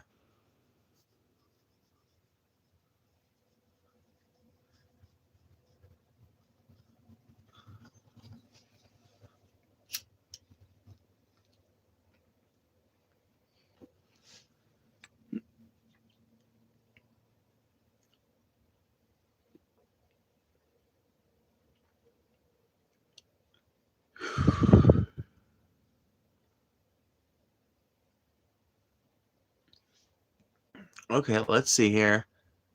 Joey is telling us a story. So I was in the MTG Pro Tour Dragoons of Turkey and Belgium because GP Top 8. I left my hotel and accidentally took the path to Convention Center through the slums where the refugees were. I noticed through his gibberish he said, wait.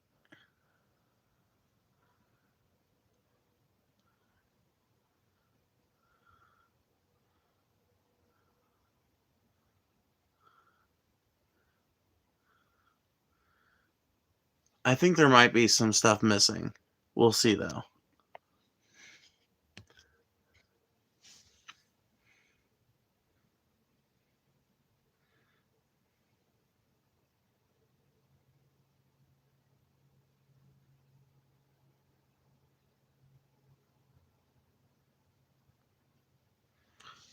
Okay, so...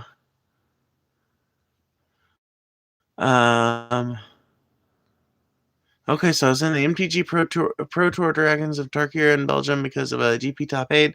I left the hotel and accidentally took the path to Convention Center through the slums where the refugees were, Part 1. I noticed there was gibberish. He said, Tom Brady. Wait, I knew that one. I pulled out my iPhone using a new Translate app, and he got a blood letter from a pilot, apparently, and waiting for family to also be transferred. But he knew of Brady because he was told he loves goats. So he loves the goat, Tom Brady. I don't think he knew. Funny as fuck. Story end. I wonder if there was something missing from that. I feel like there was I feel like we got part 1, 3, and 4, but I feel like there was a part 2 that was missing.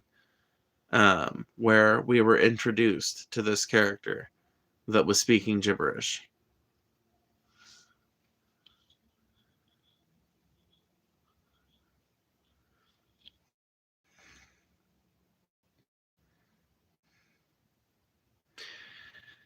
It wouldn't matter if we send boots on the ground. Yeah, we went all the battles. It will never end. The militia will never quit.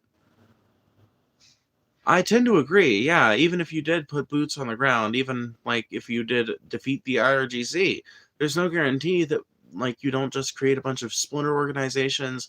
They've already decentralized their command structure, so like at this point it would be very easy for Iran's different like militarized wings to become like little independent militias that are independently recruiting from different local populations and turning the population against the American what would be seen as invaders. It's not a good look. Part got deleted, yeah. Okay, hold on. Well, if you can resend it, you can test to see if it got sent, and you can always copy the message so you can try different variations of different words. You can always see if it got sent by like scrolling away and then scrolling back to the stream.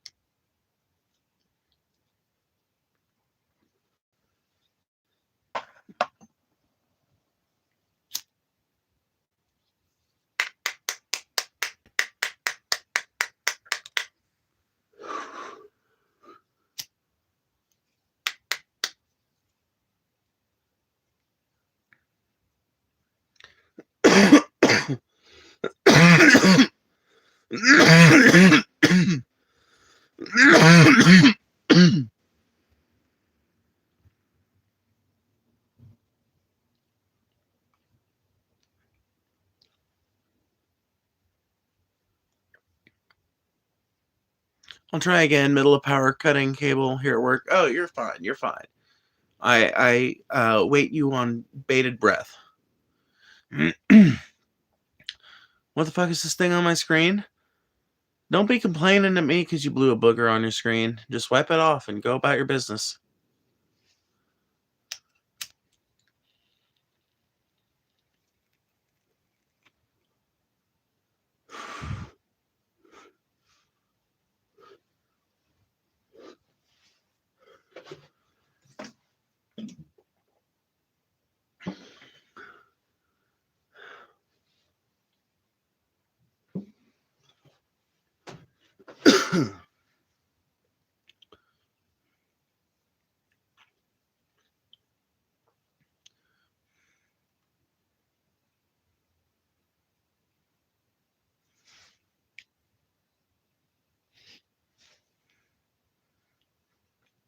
Fuck maggot trolls, you voted for this abomination. You have innocent blood on your hands. May you reap what you sow. I agree, Dorian.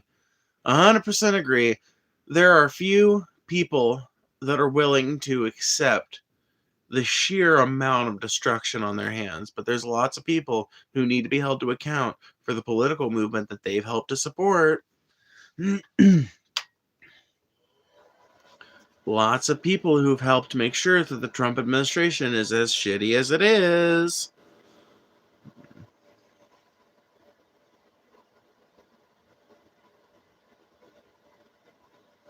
I'm not drinking milk. I'm drinking fucking water. See?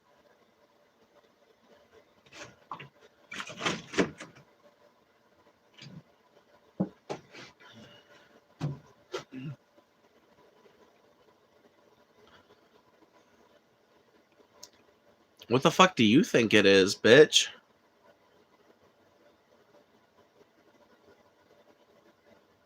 What's your fucking bright-eyed theory?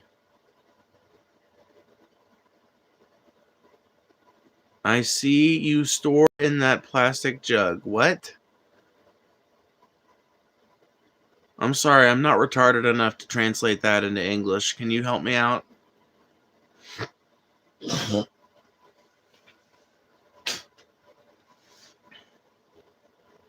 Vodka in a gallon water jug? Yeah, what would be the point? Why would I not just drink it out of the fucking... I smoke on here openly. Why would I not just drink out of a fucking vodka bottle if I had one sitting nearby? Not only that, but if I'm drunk, why am I not acting drunk?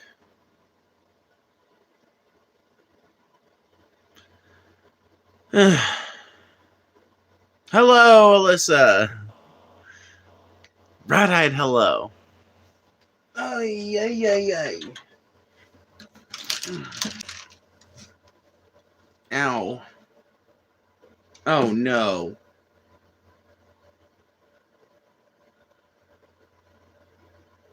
Okay. I think I was wrong.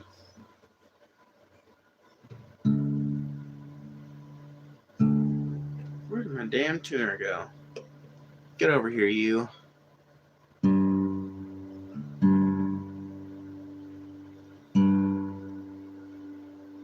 Keep looking away from the screen. You really are obsessed, aren't you? Exactly how many times a day do you jerk off to trans porn?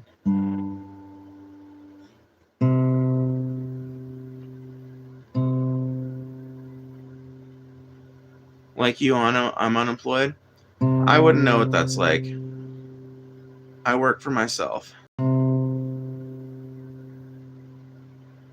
I make every bit of money I need paying my bills here on YouTube. Doing fun shit for an audience that keeps on coming back. I've been unemployed in my life, but I've never been like fully unemployed for more than like a couple of weeks.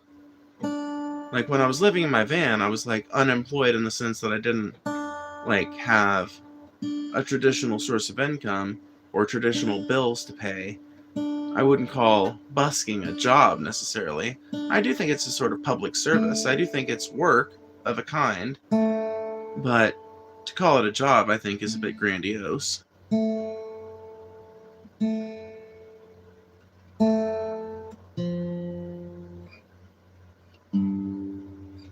There we go. Yeah.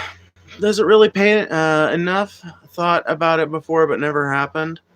I mean, it all depends on how much effort you put into it and how successful you are at like eliciting audience support, which is the main model by which you can like make money on this platform. But it's not something you should approach with the like you shouldn't come to it wanting to be a grifter. That should be something that happens to you over the like long span of 20 years. You know, eventually you become a self-righteous grifter with no principles. But you should start out being a person who's passionate about making content, passionate about talking to other people and making things that they want to see. And if you do that, there are a number of different ways that you can turn that into a revenue stream. And yeah, I mean, if you're successful at it, which is basically just a matter of being consistent and like really learning how to master YouTube's productivity algorithm. Like there are people who made channels after having successful channels that went on to be successful independently because they just knew what to do to make them successful without ever doing any cross promotion.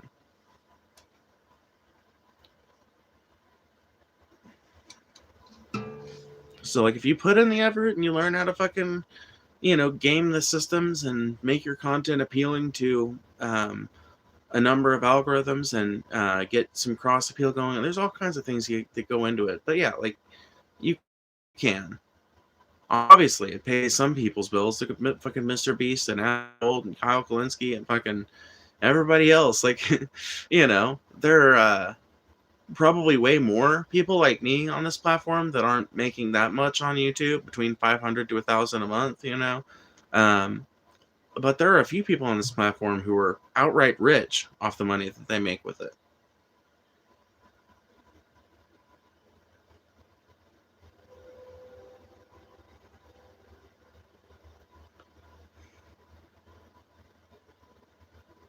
Byro, have a good night. Yep. If you pray to every saint, you can name your prayers are answered faster because heaven doesn't have a spam filter yet. Oh, that's true. That's true. He was irritating you? He was irritating me. But I wasn't going to touch the poop.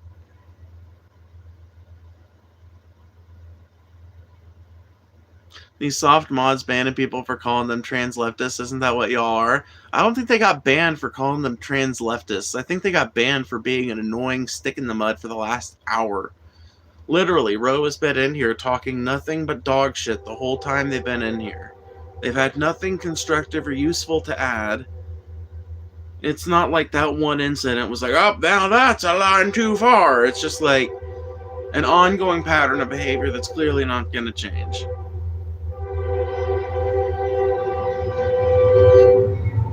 The demiurge has me blocked, though. This fucking demiurge shit. I can't believe I know a Gnostic, an actual unironic Gnostic. We're going to have so many more conversations now.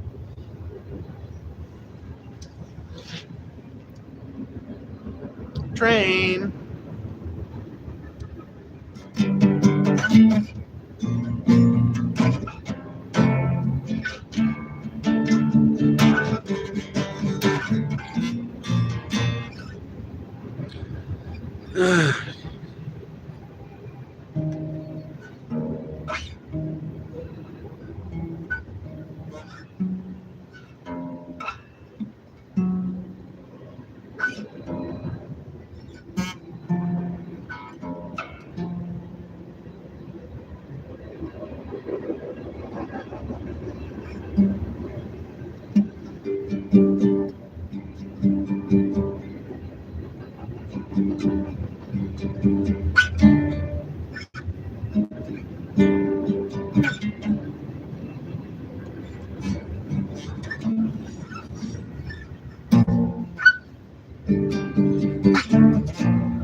Courts suck ass. It's too bad they're amazing. Yeah, I know, right?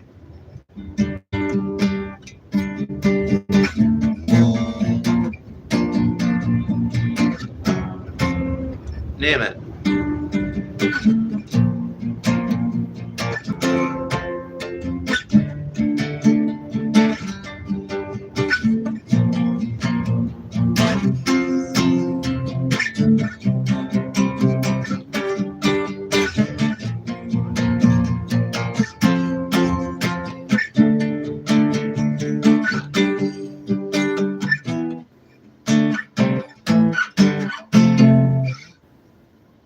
I think that was a pretty decent approximation of what I was trying to do.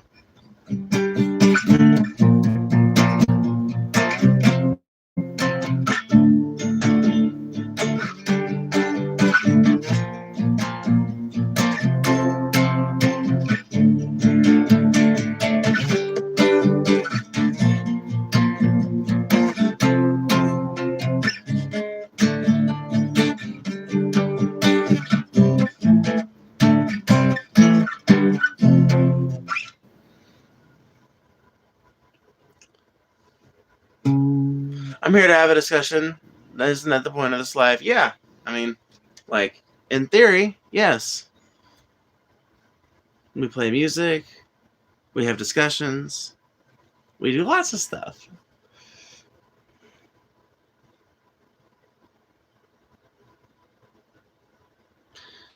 Hey, Phoebe, Kyle put up some breaking news like 3 hours ago. Did you see it? No. You have to brief me.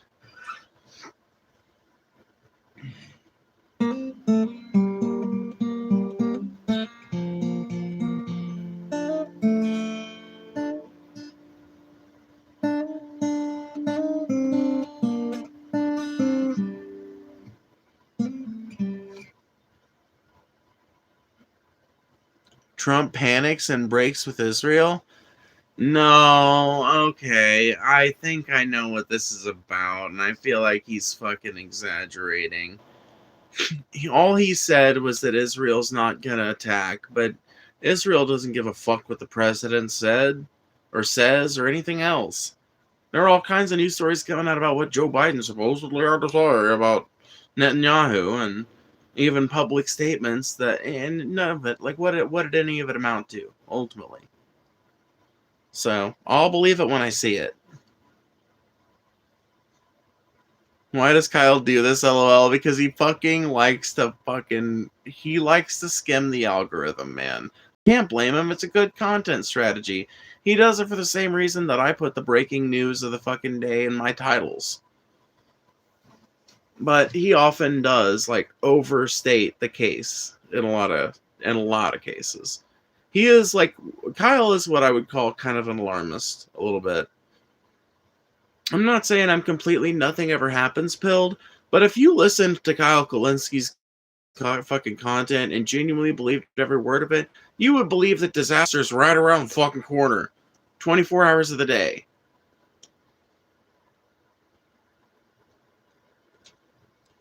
It'd be silly to say I have age dysphoria because I have an old soul, correct?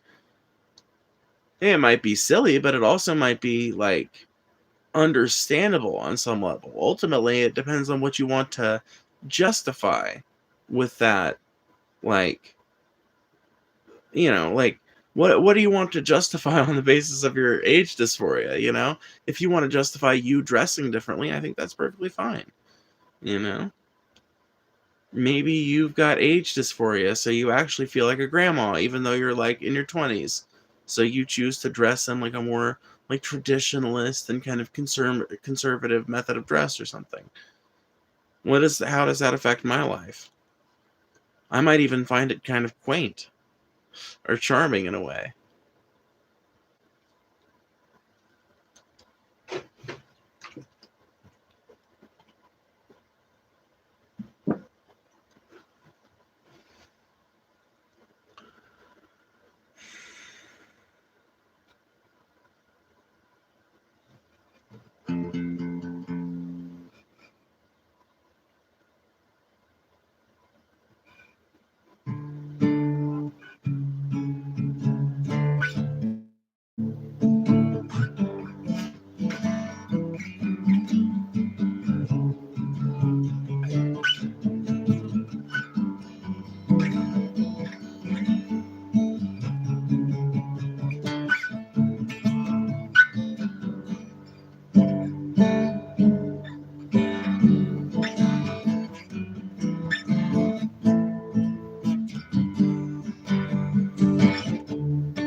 I have latest for you. I mean, you joke, but that's a real thing. Maybe you're not joking. Maybe you really do. May God bless the ignorant idiots commenting in this thread. For fuck's sake, educate yourself and expand your brain. I agree. 100% Dorian Gray. You've been commenting good things all night. Yeah, it is sad how many small-minded people end up in the chat. But it is our duty to shepherd them into a better understanding, is it not?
Huh.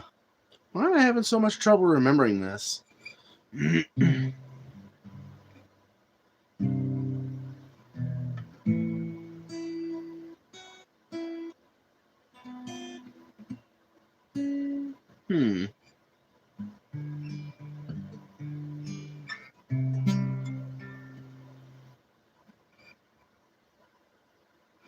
Oh, because I'm playing it differently.